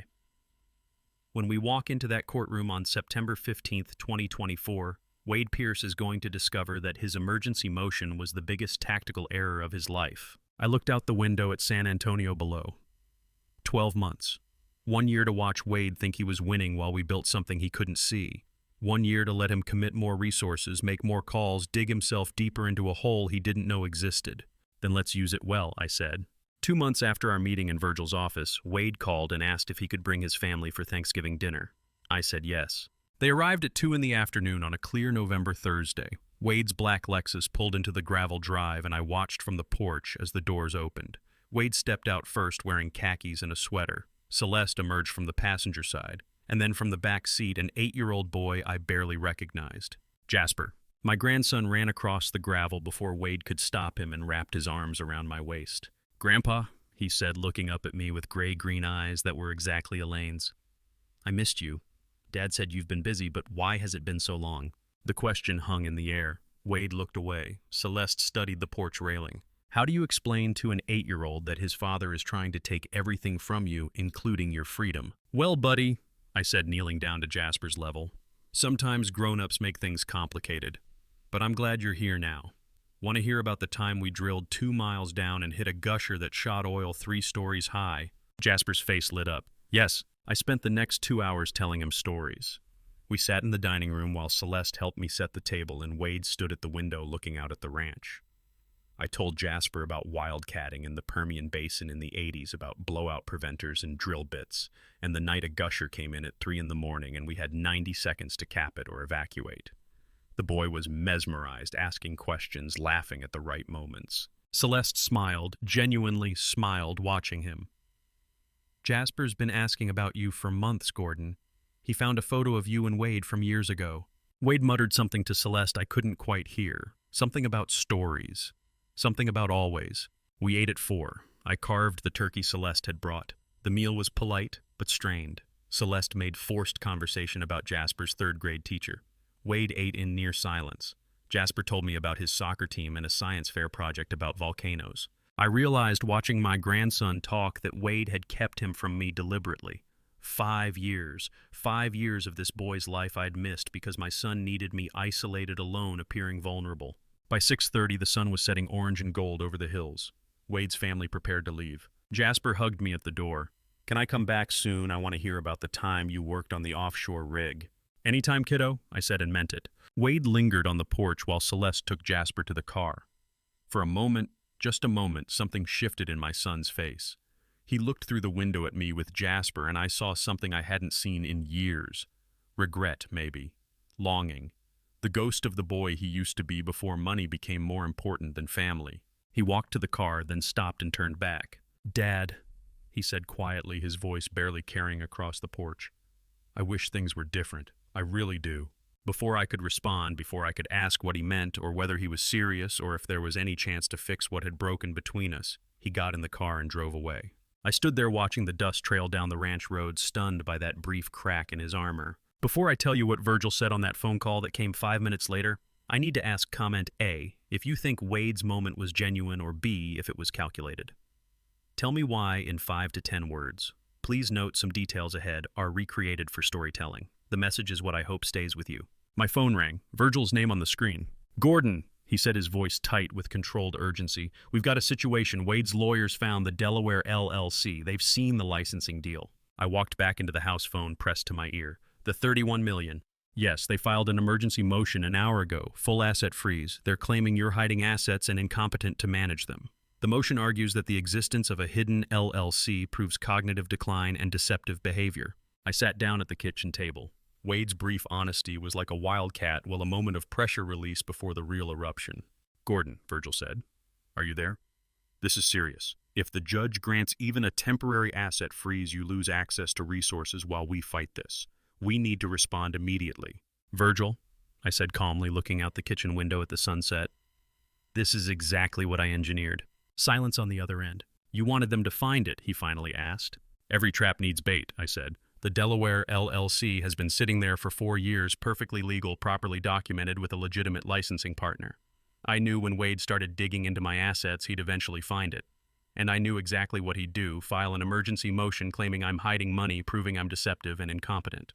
"But that motion could—" "That motion proves his motive," I interrupted. "He's not trying to protect a confused old man. He's going after $31 million he thought I didn't have. When we get to court, Virgil, we show the judge that the LLC is completely legitimate, properly filed, transparently documented. We show that I proactively disclosed it to you years ago, and we show that the moment Wade discovered it, he immediately filed to seize control of it. Another pause. Then Virgil's voice thoughtful, "You're using it to prove greed." "Now we see how greedy he really is," I said. He just found out his father has more money than he thought, and his immediate response wasn't concern, it was to try to freeze all of it. I hung up and sat there in the darkening kitchen. Through the window, I could still see the dust from Wade's car settling on the road. 5 minutes ago, he'd said he wished things were different. 5 minutes later, his lawyers filed papers to seize control of everything I owned. The trap was working, and part of me, the part that still remembered Wade at 8 years old, the age Jasper was, now wished I didn't have to spring it. Virgil's voice crackles through the phone at 6 in the morning. "Gordon, they found Meridian Drilling." I'm already awake watching the December sun climb over the eastern fence line of my ranch. I've been waiting for this call since Thanksgiving, though I expected it to take longer. Wade's lawyers work fast when money's involved. "How much detail do they have?" I ask. "Everything," Virgil says. "The Delaware LLC registration, the patent filing from 2018, the pending licensing agreement with Halliburton. $31 million, Gordon. They're calling it concealed assets." "It wasn't concealed," I say calmly. "It was filed with the Delaware Secretary of State. Public record. Anyone could have found it with proper due diligence." "That's not how Wade's amended petition reads," Virgil says. "He filed an emergency motion this morning to freeze all assets pending a forensic accounting. He's claiming you've been hiding intellectual property to avoid proper estate planning. Judge Mackey's office called me 20 minutes ago. Emergency hearing is set for December 18th. The trap is working exactly as designed. Wade didn't call to ask about Meridian Drilling Technologies. He didn't express concern that his father might need help managing complex business affairs. He went straight to the courthouse with a motion to freeze my access to my own money." "Let him freeze it," I tell Virgil. "We have 16 days to prepare our response. What else?" There's a pause on Virgil's end. "Gordon, I need to warn you about something. Wade hired a public relations consultant out of Dallas. Her name is Simone Townsend. She specializes in high-net-worth family disputes." The name registers immediately. Simone Townsend. I run it through my memory and come up empty on any legitimate business reason Wade would need a corrupt lawyer for a guardianship case. "What's her angle?" "Controlling the narrative," Virgil says. "Making sure that if this goes public, Wade looks like the concerned son and you look like the difficult father. I've seen her work before. She's effective." I think about the 14 USB recordings in Virgil's office safe. I think about Luther Maxwell's FBI investigation file showing Wade as the common thread connecting 11 elderly victims to Dr. Cedric Blackwell's fraudulent evaluations. I think about the phone records documenting 47 calls between Wade and this PR consultant over the past 8 months. "Let her work," I say. "We respond in court, not in newspapers." But 3 days later, the newspaper finds me anyway. The Austin Chronicle runs a front-page story on December 7th, "Elderly Rancher Hoards Millions While Family Suffers." The article describes me as a reclusive 71-year-old former petroleum engineer who has alienated his only son and refuses to engage in reasonable estate planning despite declining health. It quotes anonymous sources, Wade's lawyers almost certainly saying I've hidden tens of millions in intellectual property and offshore accounts. The article mentions nothing about Wade's fraudulent guardianship petition, nothing about Dr. Blackwell's fake psychiatric evaluation, nothing about the FBI investigation. Have you ever watched an oil well blow out? The pressure builds underground for decades, ancient organic matter compressed into liquid energy, trapped beneath cap rock waiting. Then someone drills through that seal without proper controls and everything erupts at once. Chaos, destruction, the kind of disaster that takes years to clean up. That's what Wade's PR campaign feels like. A deliberate attempt to fracture the cap rock of truth and flood the public space with a narrative that serves his interests. The article makes me look like a paranoid miser. It makes Wade look like a dutiful son trying to protect his aging father from himself. Virgil calls me an hour after the article posts online. "Gordon, we need to respond. I can have a statement drafted by this afternoon. We explain the FBI investigation. We reference Dr. Okafor's evaluation showing perfect cognitive function. We expose Blackwell's fraud. We fight back." "No," I say. "Gordon, we fight in the courtroom only," I tell him. "Not in newspapers, not in public statements. Wade wants a media circus because it distracts from the evidence. Every day we spend arguing in the press is a day we're not preparing for September 15th. Let him control the narrative out here. We'll control what matters in front of Judge Mackey." Virgil doesn't like it, but he's a good enough attorney to understand the strategy. "All right," he says, "but if this gets worse..." "It will get worse," I say. "That's the point. Wade needs to believe he's winning." That evening, I sit in my study with the 14 USB recordings spread across Elaine's desk. I don't play them. I've memorized every word by now, but I touch each one like a talisman. Track 14. The last recording, the one where Wade visits Elaine 2 weeks before she dies, and she asks him directly, "Do you love your father?" His response, "That's not a relevant question to what we're trying to accomplish here." I close my eyes and hear Elaine's voice. Not from the recording, from memory, from 37 years of marriage. From every morning she made coffee in the kitchen, every evening she sat beside me on the porch watching the sun set over the hills. Her voice saying what she'd say if she were here now, "Show them who you are, Gordon, not with words, with action." My phone rings at 8:47 p.m. Unknown number. I almost don't answer. "Dad, it's Celeste, Wade's wife." Her voice is barely above a whisper. "Celeste," I say carefully. "Is everything all right?" "I need to see you," she says, alone without Wade. The tone in her voice isn't casual, it's urgent, maybe desperate. When I ask, "Tomorrow," she says, "can you meet me at the Starbucks off Route 1210 in the morning? Please don't tell Wade. Please don't tell anyone." She hangs up before I can answer. I sit in the darkening study holding the phone trying to calculate what this means. Celeste has never called me without Wade present. She's never asked to meet secretly. Either she's finally seen through her husband's scheme and wants to help, or this is the next phase of Wade's strategy, using his wife to get information he can't access any other way. Either way, tomorrow morning will tell me which side of this war she's chosen. Celeste sits in the back corner of the coffee shop, hands wrapped around a cup she hasn't touched, eyes red. She texted me an hour after our call last night with a different address, not the Starbucks off Route 12, but an obscure place in San Antonio called the Grindhouse, 43 miles from my ranch. The kind of establishment where nobody knows your name and nobody asks questions. The air smells like burned espresso and old wooden tables scarred with decades of carved initials. I slide into the chair across from her. She doesn't look up immediately. "Thank you for coming," she says quietly. Her voice is hoarse, like she's been crying for hours. "I wasn't sure you would." "You're my daughter-in-law," I say. "You're Jasper's mother. Of course I came." She finally meets my eyes and I see something I didn't expect: fury. Not at me, at Wade. "I found emails," she says, "between Wade and Simone Townsend, on our shared laptop. He forgot to log out of his personal account 3 nights ago." Simone Townsend, the PR consultant Wade hired to control the narrative, the name that appeared 47 times in Wade's phone records over 8 months. I keep my expression neutral, but my pulse quickens. "What did the emails say?" I ask. Celeste reaches into her purse and pulls out a folded stack of papers. She slides them across the scarred table between us. "Read them yourself." I unfold the pages carefully. The first email is dated November 26, 2023, 2 days after Wade brought Jasper to my ranch for Thanksgiving. The subject line reads, "Estate Valuation Update." Wade's message to Simone: "Lawyers confirm the public assets total $8 million. Once guardianship is granted, we split 60-40 as discussed. Should have full control by March." $8 million. I read the line 3 times to make sure I'm seeing it correctly. $8 million, I say aloud. "Celeste, the public patents alone are worth $52 million. The ranch is appraised at $14 million. Where did he get 8 euros?" "Exactly," she says. Her voice is cold, now controlled. That's when I realized I was never his partner in this. I was his legal battering ram. He needed a wife and child to make the guardianship petition look legitimate. Concerned family man trying to protect his aging father. But he never planned to share the real money with me. He was going to hide the assets, lowball the estate value to me, and to the court take guardianship, liquidate everything, and split the real total with her.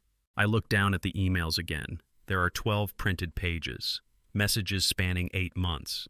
Wade telling Simone about Dr. Cedric Blackwell's psychiatric evaluation. Wade describing his strategy to isolate me from friends. Wade calculating timelines for asset liquidation. And in one message from October, a line that makes my blood run cold. "Once Dad's declared incompetent, Celeste becomes a liability. Divorce after I have control. She gets the house and nothing else." Wade describing his strategy to isolate me from friends. Wade calculating timelines for asset liquidation. My son was planning to betray everyone. His father, his wife, the mother of his child. How far does a man's capacity for destruction extend when he's consumed by greed? Wade didn't just want my money. He wanted to systematically dismantle every relationship, every trust, every bond that stood between him and that goal.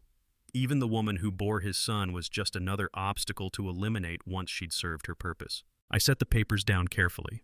"Why are you showing me this?" Because I want to make a deal, Celeste says. She leans forward, and the morning light through the coffee shop window catches the exhaustion in her face. She looks 10 years older than she did at Thanksgiving. I'll give you the original emails. I'll testify in court about Wade's planning his coordination with Simone, his intentional misrepresentation of the estate value. I'll tell Judge Mackey everything. In exchange for what? A clean divorce, she says. And immunity. I have a record in Nevada. Fraud charges from 2011 that were sealed as part of a plea agreement. Wade knows about it. He's threatened to unseal it and use it against me if I don't cooperate with the guardianship case. I need your lawyers to guarantee that my record stays sealed and that I don't face any related indictment when I testify. I study her face, the red eyes, the untouched coffee, the papers she's risked everything to bring me. This isn't a calculated move by Wade to plant false information. This is a woman who just discovered that the man she married, the father of her 8-year-old son, sees her as disposable. I'll talk to Virgil, I say. If he can guarantee those terms, do we have a deal? Yes, she says immediately. I take the emails, fold them carefully, and put them in my jacket pocket. Then I stand and offer her my hand. She shakes it once firmly. I'm sorry, I say, for what Wade's done to you, for what this will do to Jasper. Jasper deserves better than a father like Wade, she says quietly. So did you. I drive back to the ranch and call Virgil from my study. I explain the meeting, the email Celeste's offer her conditions. Virgil is silent for a long moment. Then he says, Gordon, I've practiced estate law for 38 years. I've handled contested guardianships, hostile conservatorships, family disputes over hundreds of millions of dollars. This is the first case I've ever seen where this many enemy allies backstabbed each other to join the defense. What do you mean? Think about it, Virgil says. Dr. Okafor was supposed to be a neutral physician. She became your strongest medical advocate. Constance Hart was Wade's paid spy. She kept receipts and gave us documentation. The FBI investigation was supposed to be confidential. Agent Maxwell gave us an affidavit. And now, Celeste, who was supposed to be Wade's supporting witness, is handing us proof of conspiracy and offering testimony. Wade's entire support structure is collapsing. I look out the window at my ranch. 340 acres of Texas hill country, the land Elaine and I built together, the home Wade is trying to take. A collapsing structure is dangerous, I say, especially when the man inside it has nothing left to lose. Agreed, Virgil says. So we prepare for his final moves, and we make sure we're ready for whatever comes next. The alarm sounds at 5 a.m. on September 15th, the day I either keep my freedom or lose everything. I've been awake since 4, listening to the silence of my ranch, the sounds that have defined my life for 47 years. Wind through live oak trees, distant cattle moving in the south pasture, the creak of old timber settling. After today, I might never hear them again. Or I might hear them for whatever years I have left, knowing I fought my own son in a courtroom and won. I don't know which outcome feels heavier. I dress in the pre-dawn darkness, then walk out to the barn to feed the cattle one last time. The morning air is cool against my face, smelling of hay and earth and the particular sweetness of Texas hill country in September. My hands know the work without thinking. 40 pounds of feed per trough fresh water in the galvanized tanks, a visual check of each animal for signs of distress. The routine steadies me. Back in the house, I put on the Navy suit Elaine bought 22 years ago for Wade's college graduation from the University of Texas. She spent 3 weeks finding the right one, insisting I needed something that would make our son proud when he walked across that stage. The suit still fits. Elaine always said I'd wear it when it mattered most. But she never imagined it would be to fight our own son in a probate court. She never imagined I'd button these cuffs while preparing to prove I'm not the incompetent old man Wade claims I've become. Some clothes carry memories heavier than fabric. I stop at Elaine's photo on the dresser, taken in 1997, her hair still dark, her smile still easy. I touch the frame. Today, Elaine, I say quietly. Today we see if our son can be saved. The doorbell rings at 6:15. Luther Maxwell stands on the porch in a gray suit, his FBI credentials retired, but his bearing unchanged. Behind him is Constance Hart, 65 years old, my neighbor for 15 years, and the widow who Wade paid $200 per week to spy on me. She wears a simple black dress and carries a leather folder containing every receipt, every instruction Wade gave her, every documented lie. You ready for this, Gordon? Luther asks. I've been ready since the day he filed the petition, I say. We take my 2009 F-150. Luther offers to drive, but I decline. I want to feel the steering wheel under my hands, the accelerator under my foot, the physical proof that I'm still capable of controlling a 2-ton vehicle at 70 miles per hour on Interstate 35. The competence Wade claims I've lost. The drive to Austin takes 90 minutes. Constance sits in the back seat silent. Luther rides shotgun, occasionally glancing at me like he's still conducting an investigation. Maybe he is. Maybe we all are investigating what's left of a family after greed tears through it like a hurricane through coastal timber. We arrive at Travis County Probate Court at 8:30. The building is modern limestone and glass designed to project authority and impartiality.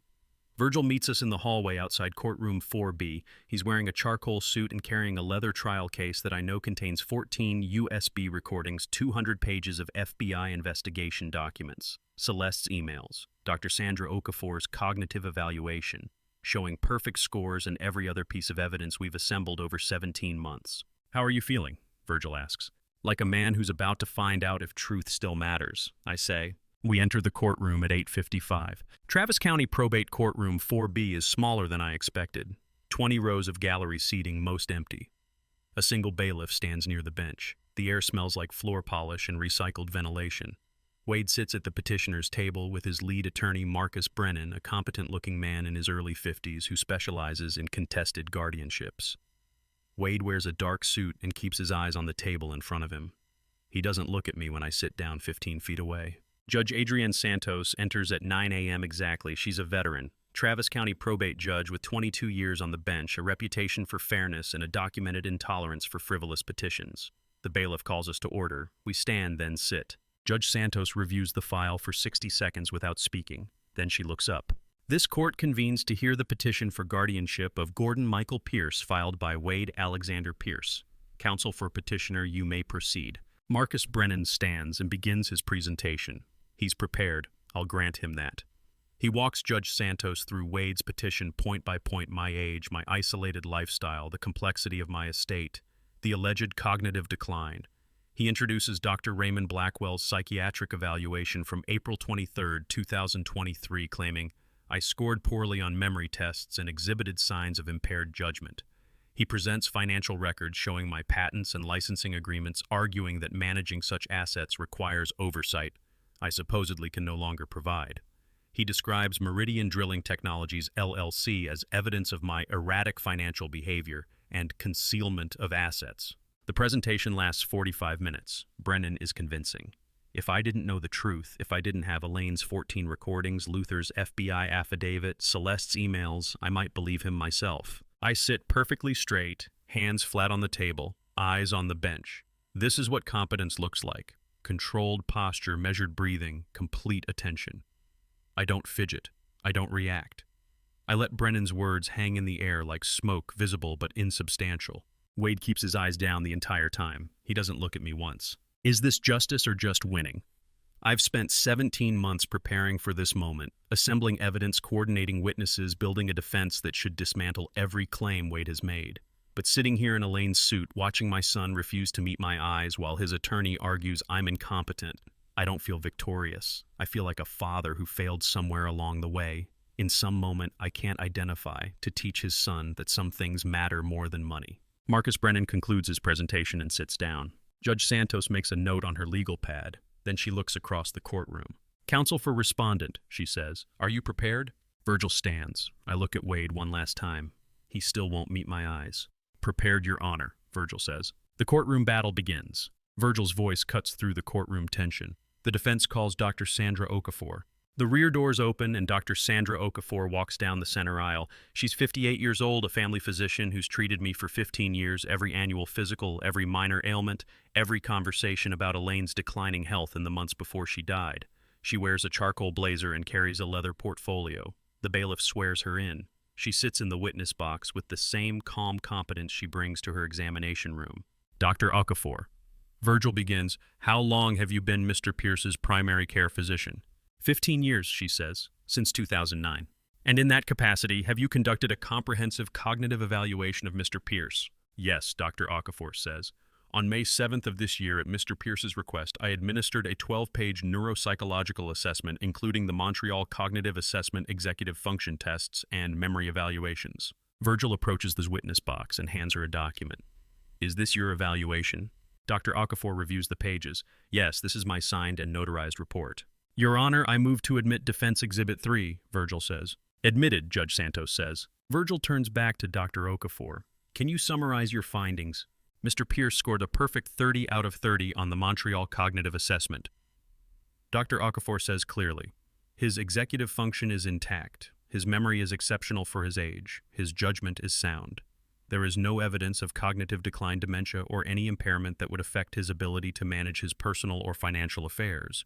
He is by every medical measure I can apply cognitively intact. The words land in this courtroom like stones dropping into still water.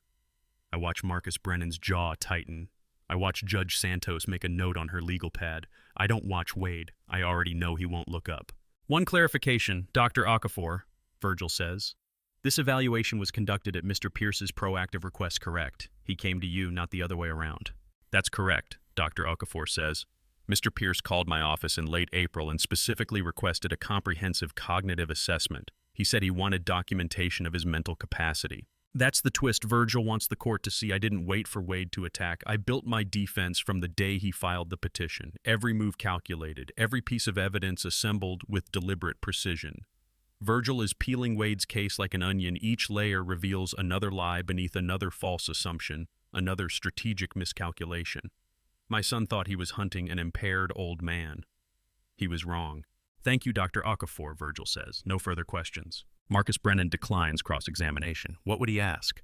The evaluation is thorough, the scores are objective, and Dr. Okafor has 15 years of credibility as my treating physician. Virgil returns to our table and retrieves another document from his trial case. Your Honor, he says, I'd like to introduce Defense Exhibit 4, a sworn affidavit from Special Agent Lucia Rivera of the Federal Bureau of Investigation dated August 23, 2024. Marcus Brennan stands immediately.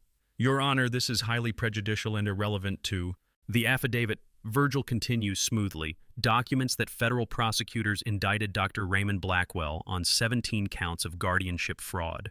Dr. Blackwell's scheme involved conducting fraudulent psychiatric evaluations to support contested guardianship petitions. The investigation identified 11 victims. Dr. Blackwell signed a plea agreement on July 9th of this year and is currently awaiting sentencing. The courtroom goes very quiet. Your Honor. Brennan says, his voice rising. Whatever Dr. Blackwell may or may not have done in other cases has no bearing on federal indictment records are public counsel, Judge Santos says. Her tone is ice. And this affidavit appears to directly challenge the credibility of a key piece of evidence petitioner relied upon. Overruled. The affidavit is admitted. I see Wade's hands grip the edge of the table. His knuckles go white. Your Honor. Marcus Brennan says, I request a brief recess to confer with my client. Judge Santos glances at the clock. 15 minutes, she says. Court is in recess. The bailiff calls us to order. Everyone stands. Judge Santos exits through the rear door. The moment she's gone, Wade turns to Marcus Brennan and they move quickly into the hallway. I follow at a distance with Virgil. Wade's voice carries, despite his attempt to whisper. He's standing 20 feet down the corridor facing Brennan with panic spreading across his face like water through cracked concrete. What else does he have? Wade says. How much did the old man plan? I don't know, Brennan admits. But the Blackwell indictment is devastating. If the judge believes your father was a victim of the same fraud scheme, find out what else they have, Wade says. Find out now. But Brennan can't find out. That's the beauty of trial procedure. We don't have to disclose our evidence until we present it. Wade is flying blind, and for the first time in 17 months, I watch the certainty drain from his face. His eyes dart toward me for just a second, the first time he's looked at me all morning, and I see something I haven't seen since he was a child. Fear. The 15 minutes pass. We return to the courtroom. Judge Santos retakes the bench. The bailiff calls us to order. Virgil stands. Your Honor, he says. Before I call my next witness, I'd like to introduce a series of audio recordings preserved on a USB drive by the late Elaine Pierce, Mr. Pierce's wife, who passed away in November of 2020. These recordings document conversations between Mrs. Pierce and various individuals during the final months of her life. There are 14 recordings in total, each preserved with metadata showing date and timestamps. Virgil holds up a small silver USB drive. The courtroom goes completely silent. Wade's eyes widen. His breath catches audibly even from 15 feet away. He has no idea what's on those recordings. He has no idea his mother was documenting anything. He has no idea what's about to come through the courtroom speakers. Judge Santos leans forward slightly. Proceed, counsel, she says. Virgil connects the USB drive to the courtroom's audio system. Wade's voice fills the courtroom from the speakers. Moving Dad to a facility gives us full control of the trust. He won't even know what he signed. The audio quality is surprisingly clear. Elaine must have held her phone close when she recorded this. I can hear Wade's voice exactly as I remember it, confident, calculating, devoid of affection. The recording is dated March 7th, 2023. 4 days after Wade called me for the first time in 4 years. The old man still thinks this is about reconciliation. Wade's voice continues. He actually thanked me for checking in. By the time he figures out what we're doing, it'll be too late. I sit perfectly still. That's my son's voice plotting to imprison me. Virgil lets the first recording play for 90 seconds, then stops it. The courtroom is completely silent. Even the court reporter has stopped typing. Wade stares at the table in front of him, his face drained of color. Marcus Brennan looks like a man who just realized he's been defending the wrong side of history. Your Honor, Virgil says that was track 3 of 14. I'd like to play 3 more excerpts. Proceed, Judge Santos says. Her voice is carefully neutral, but I see the way her jaw tightens. Virgil plays track 7. Wade's voice again this time on what sounds like a phone call. Simone, we filed the petition in May. The psych eval is scheduled for next week. Once Blackwell signs off on cognitive decline, we move forward with the guardianship. The trust transfers to my control within 90 days. Simone Townsend, the PR consultant, the mistress, the woman Wade planned to split everything with while divorcing Celeste. Track 9. Wade speaking to someone I don't recognize. Dad doesn't know we started the paperwork. Brennan says once the petition is filed, Dad will have 30 days to respond. But at his age with his isolation, he won't even know where to start. This'll be over before he hires an attorney. Track 12. Wade again this time, talking to what sounds like a financial advisor. Liquidate the patents first. The ranch can wait, property sales take time. But the intellectual property, that's liquid within 60 days once I have guardianship. Transfer everything to the Delaware LLC, then distribute from there. Dad never needs to know the real numbers. Each recording is worse than the last. Each one reveals another layer of Wade's planning, another calculated step in a scheme that started long before he filed the petition. This wasn't concern for an aging father. This was premeditated fraud executed with the precision of a man who'd studied every angle. Virgil stops the playback. Your Honor, he says, the remaining recordings follow similar patterns, but I'd like to introduce one final piece of evidence that I believe demonstrates Mr. Pierce's cognitive capacity beyond any reasonable doubt. He approaches the bench with a document. Judge Santos reviews it. Her eyebrows rise. This is an encrypted email, Virgil explains, sent from Gordon Pierce to Frank Hollis, his trust attorney of 23 years.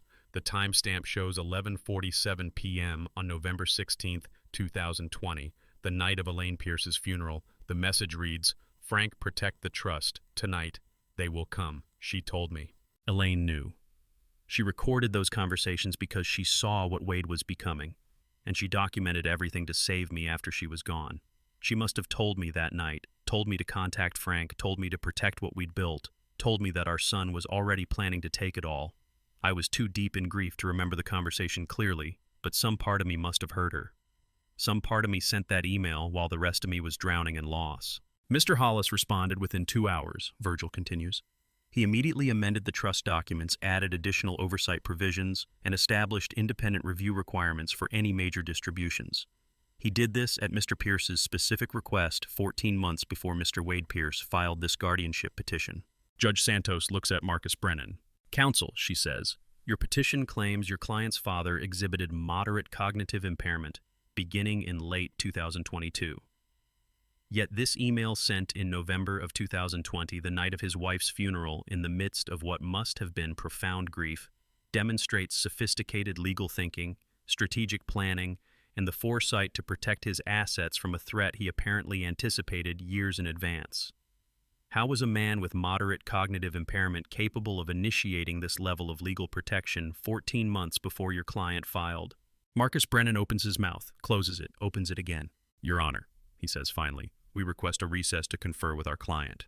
30 minutes, Judge Santos says. The recess lasts 45 minutes. When we return, Marcus Brennan looks like he's aged a decade. Wade won't look at anyone. Your Honor, Brennan says standing, after consultation with my client, petitioner withdraws the guardianship petition with prejudice. With prejudice, meaning Wade can never file again. Judge Santos nods once. The petition is withdrawn. However, given the evidence presented today, including recordings suggesting premeditated fraud, the use of a psychiatrist now under federal indictment, and what appears to be a coordinated scheme to obtain control of substantial assets through false claims of incapacity, I am referring this matter to the Travis County District Attorney for review of potential criminal charges, including fraud and elder abuse under Texas Penal Code. She looks directly at Wade. Mr. Pierce, she says, you are advised to retain criminal counsel. The gavel comes down at 4:32 p.m. I walk out of the courthouse at 4:47 into blazing Austin sunlight. The heat hits my face like a physical thing. Luther walks beside me saying nothing. Virgil stayed behind to file final paperwork. After half a block, Luther asks, "You hungry?" "Yeah," I say. "Anything works." We walk 3 more blocks to a barbecue joint that smells like mesquite smoke and decades of rendered fat. We don't talk much.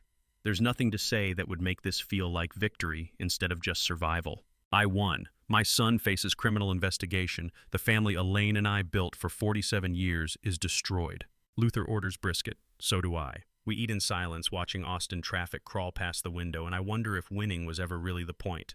3 weeks after this hearing, I'm feeding cattle at dawn when Virgil calls with the fallout report. The sun is just climbing over the eastern fence line, painting the hill country in shades of amber and rust. The cattle know my routine by now. 40 pounds of feed per trough water tanks, checked, a few minutes of quiet observation before the day begins. My phone rings as I'm closing the barn door. Virgil's name on the screen. "Morning," I say. "Gordon," Virgil says. "I wanted to update you on the consequences. They're coming faster than I expected." I walk back toward the house, boots crunching on gravel. "Tell me." "Wade's real estate license is suspended pending the district attorney's investigation," Virgil says. "The Texas Real Estate Commission moved within 10 days of Judge Santos's referral. He can't work, can't close deals, can't earn commission. Celeste served divorce papers yesterday. She's filing in Travis County citing fraud and infidelity. She'll avoid prosecution under the immunity agreement we negotiated, but the Texas State Bar is reviewing her license due to the Nevada record." I reach the porch and sit in the chair where Elaine used to drink her morning coffee. The wood is still damp with October dew. "What else?" I ask. "Simone Townsend," Virgil says. "The PR consultant Wade hired. She was also a licensed elder law attorney. The Texas State Bar revoked her license last week for ethical violations. Turns out she'd been involved in 3 other contested guardianship cases where the petitioners were later investigated for fraud. The bar found a pattern of misconduct. She's finished practicing law in this state. Justice is happening. The system is working exactly as it should. Wade faces investigation. Celeste is divorcing him. Simone lost her career. Dr. Raymond Blackwell Virgil tells me next, pleaded guilty to federal healthcare fraud affecting 11 victims. He'll serve 4 years minimum in federal prison. But it doesn't feel like winning. It feels like watching my family burn down in slow motion, and all I can do is stand here with a bucket of water that arrived 3 years too late to save anything that mattered. "Gordon," Virgil says, "you still there?" "I'm here," I say. "How is my grandson?" There's a pause on Virgil's end, not because he doesn't know the answer, because he wasn't expecting that to be my next question. "Jasper," Virgil says. "I don't have direct information, but from what Celeste's attorney mentioned, the boy is with his mother. The divorce filing requests primary custody. Wade isn't contesting it." "Good," I say. "That's good." We talk for another 10 minutes about financial details, trust management, the Meridian drilling licensing agreement that's moving through final approvals. Then Virgil hangs up and I sit on the porch watching the sun climb higher, wondering if there's any version of this story where everyone survives intact. That evening my phone rings again. Unknown number. I almost don't answer. "Grandpa," Jasper's voice, 8 years old. The last time I heard it was Thanksgiving 9 months ago when he sat with me for 2 hours, listening to stories about oil rigs and patent applications and the physics of drilling through shale rock. "Jasper," I say, and I can hear the smile in my own voice for the first time in weeks. "How are you, kiddo?" "I'm okay," he says. "Mom said I could call you. Can I visit your ranch? Dad said you have cows." My throat tightens. "I do have cows, about 60 of them."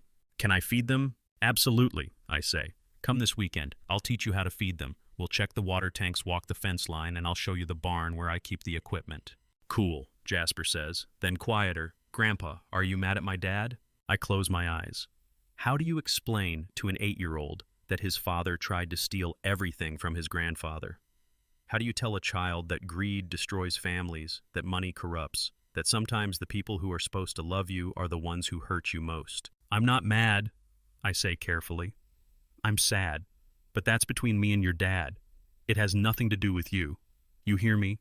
"Okay," Jasper says. "See you Saturday." He hangs up before I can say goodbye. That night, I sit at Elaine's desk and write a letter to Wade, handwritten, blue ink on cream stationery that Elaine ordered from a printer in Houston 20 years ago. I write 3 drafts. The first is angry, the second is analytical, the third tries for something like forgiveness. I write about the choices he made. I write about the family we used to be. I write about Elaine's recordings and how she must have known, must have seen the path he was walking and tried to leave me the tools to survive it. I write that I don't understand how a son could do this to his father, but that I want to understand. I write that maybe someday we can talk. I seal the envelope, but don't stamp it. I set it on the kitchen counter and go to bed. The next morning, Virgil calls at 7. Good news, he says. Meridian Drilling Technologies licensed at $34 million, $3 million higher than the original projection. The buyer found additional applications for the technology we hadn't considered. Closing is scheduled for next week. $34 million. Added to the existing assets. More money than I'll ever spend. More money than Elaine and I ever imagined when we started with a single patent filed in a trailer office outside Midland in 1987. Can a family heal when the wound was self-inflicted by greed? Can you forgive someone who saw you not as a father, but as an obstacle worth destroying? Can money ever be worth the cost of what it takes from the people who chase it? I look at the envelope on the counter, Wade's name in my handwriting. Virgil. I say find me the best elder fraud prevention nonprofit in Texas. National if there's a better one. I want to make an anonymous donation. How much, Virgil asks. Enough to matter, I say. Enough to help people who didn't have 14 USB recordings and a retired FBI agent and a wife who saw the future clearly enough to document it. Enough to make sure what Wade tried to do to me doesn't happen to someone else who isn't as prepared. I pick up the envelope, hold it for a long moment. Then I set it back down. Find the nonprofit, I say again. I'll call you this afternoon with the details. The letter to Wade stays on the counter unsealed and unmailed while I walk outside to feed the cattle. 2 weeks later, I sit in Virgil's San Antonio office to rewrite my will, not out of anger, but clarity. The letter to Wade still sits on my kitchen counter unsealed. I don't know if I'll ever send it, but I know what I need to do with the legacy Elaine and I built. Legacy isn't about who you punish, it's about who you protect and what you build after you're gone. Virgil spreads the draft documents across his conference table. Morning light slants through windows, catching dust motes in air that smells like leather and old paper. Walk me through it, he says. Jasper gets the primary trust, I say. Protected structure, professional trustees vesting at age 25 with milestone distributions for education and first home. Security, but also learning value before the real money comes. Virgil makes notes. Understood. The Elder Fraud Endowment, $5 million to the National Center for Elder Rights. Unrestricted funding for legal aid awareness campaigns, prosecution support, anonymous donor. Virgil looks up. This is substantial, Gordon. That's the point, I say. Constance Hart receives $100,000, no restrictions. She was honest when it mattered. Luther Maxwell receives title to the glacier cabin Elaine and I bought in '94. And Wade, Virgil asks carefully. I look out the window at San Antonio traffic. Wade gets $250,000. Spendthrift trust distributed monthly over 10 years. Enough to live on if he's careful, not enough to waste. If he contests the will or files legal action against the estate, his distribution terminates immediately and transfers to Jasper's trust. Virgil nods slowly. You're giving him a foundation but protecting him from himself. I'm his father, I say. That doesn't stop. We spend 2 hours reviewing every clause. When we're finished, Virgil notarizes the signature pages with 2 witnesses from the adjacent office. Cleanest will I've ever executed, he says. You've thought through every angle. Elaine always said estate planning was about values, not assets. I say. Driving back toward the ranch, I stop at a toy store off Highway 46. A young clerk with a name tag reading Jessica approaches. Can I help you? The biggest Lego spaceship you have, I say. My grandson is visiting this weekend. She points to a box on the top shelf. International Space Station, 2,364 pieces, age 16 and up. He's 8, I say. We'll build it together, I'll take it.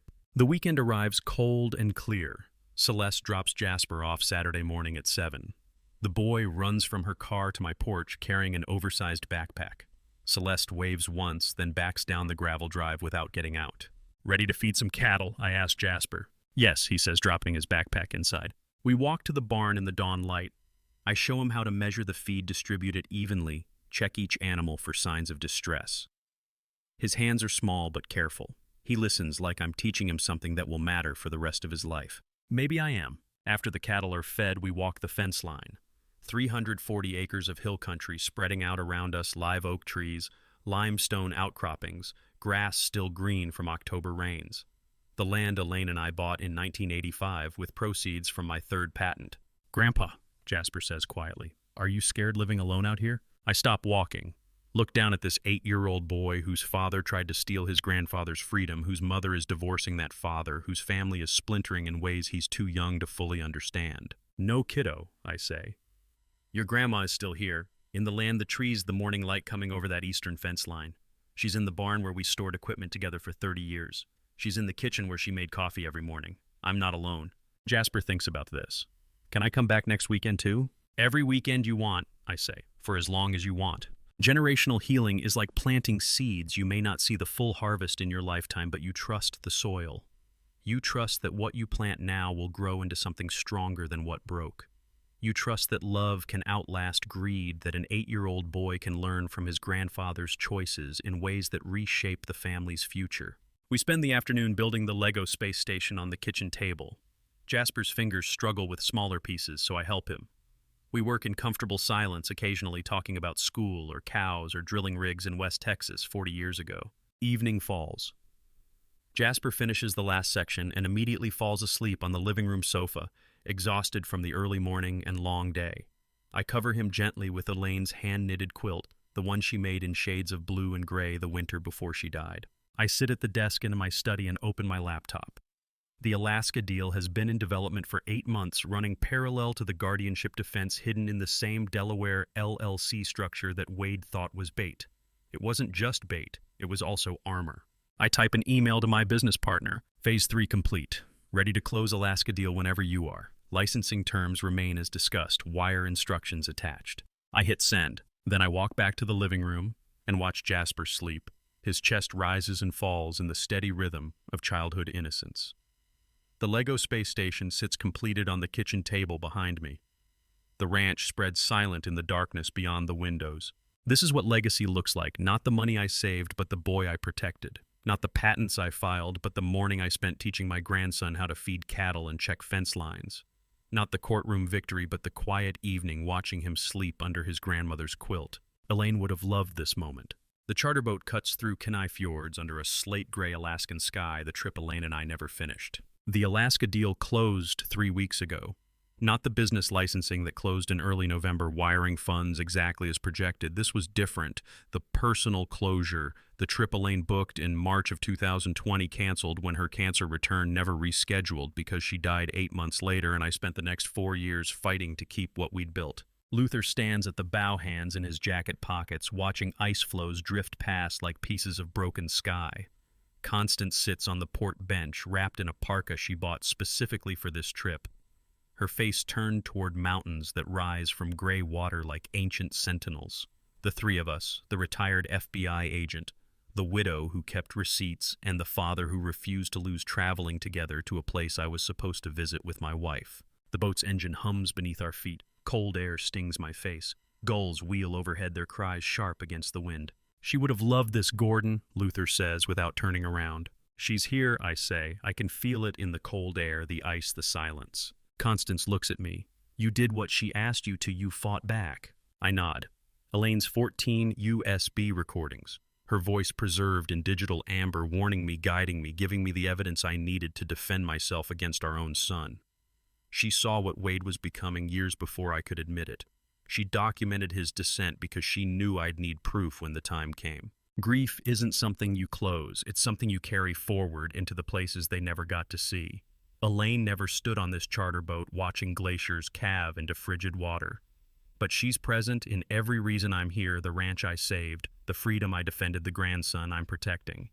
Her absence and her presence coexist in the same space, and I've learned to hold both without needing one to cancel the other. I take one photo of the fjords with my phone. Mountains reflected in still water between ice floes. Then I put the phone away. Life doesn't freeze at any coordinate. It only moves forward. We spend 3 days in Alaska. We hike along Resurrection Bay. We eat salmon at a restaurant in Seward where the waitress calls everyone honey and the coffee tastes like it was brewed in 1975.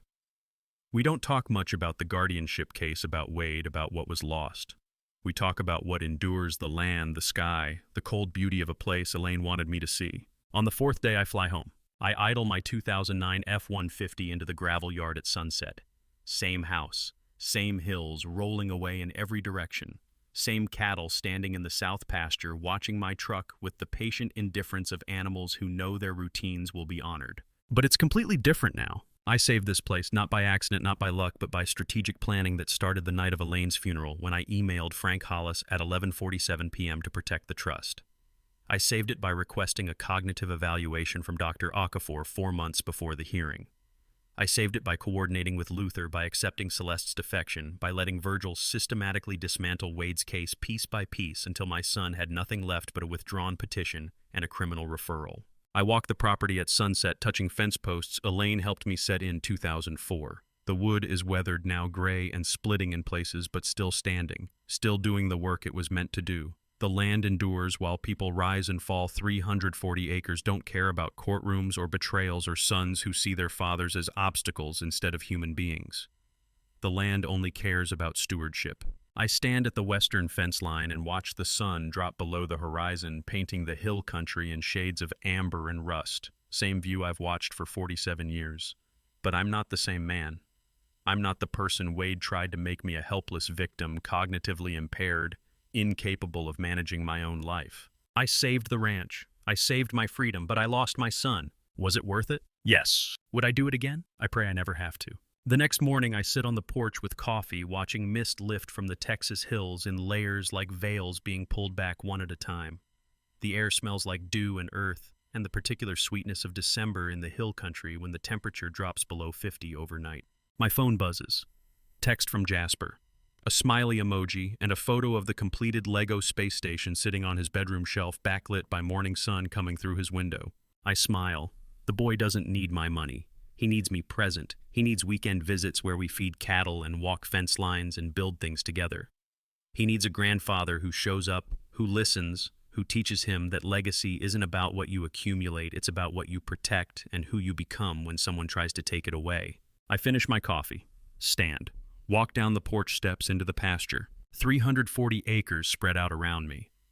The cattle are already moving toward the barn, anticipating their morning feed. The sun climbs higher, burning off the last of the mist. Somewhere in Dallas, my son faces criminal investigation and a suspended real estate license and a divorce he brought on himself through greed and betrayal. Somewhere in Austin, Jasper is getting ready for school, looking at a Lego spaceship his grandfather bought him, maybe thinking about next weekend's visit. And here on this land, Elaine and I bought in 1985 with the proceeds from my third patent, I'm Alone. Exactly as I wanted. Not isolated, not abandoned, not incompetent or impaired or any of the things Wade claimed I was. Just alone in the way a person chooses when they've fought for the right to make their own choices and won. I walk toward the barn to feed the cattle, and I hear Elaine's voice, not from a USB recording, but from memory, from 37 years of marriage, from every morning she stood beside me in this same pasture doing this same work. She was right about everything. People who truly love you don't need to know how much you have. They just need to know you're still there. I'm still here. And to you listening to my story, remember this: family betrayal cuts deeper than any other wound, but your response defines who you are. Looking back, I wish I'd seen the warning signs earlier. I wish I'd confronted Wade before it reached a courtroom. Don't make my mistake of hoping things will change on their own. If you see greed taking root in someone you love, address it directly, document everything, and protect yourself. The hardest truth I learned is that sometimes loving someone means preparing to defend yourself against them. The lesson of family betrayal revenge isn't about getting even. It's about preserving what matters. When someone you raise tries to destroy you, revenge comes in the form of refusing to become helpless. I fought back not for money but for freedom, for the right to feed my cattle at dawn and teach my grandson about integrity. God puts us through trials we think will break us, but they reveal what we're truly made of. The real revenge against family betrayal is surviving it with your dignity intact and your values unchanged. If this story resonated with you, please leave a comment below. Tell me, have you ever faced betrayal from someone you trusted? How did you respond? Share this with anyone who needs to hear it. And if you want more stories about resilience, justice, and standing your ground, subscribe to Dad's Silent Revenge. Your support means everything to me. Thank you for staying until the very end. Some details in this story have been fictionalized for privacy and storytelling purposes, but the core message that preparation, documentation, and self-respect can save you from even the deepest betrayal is what I hope you carry forward.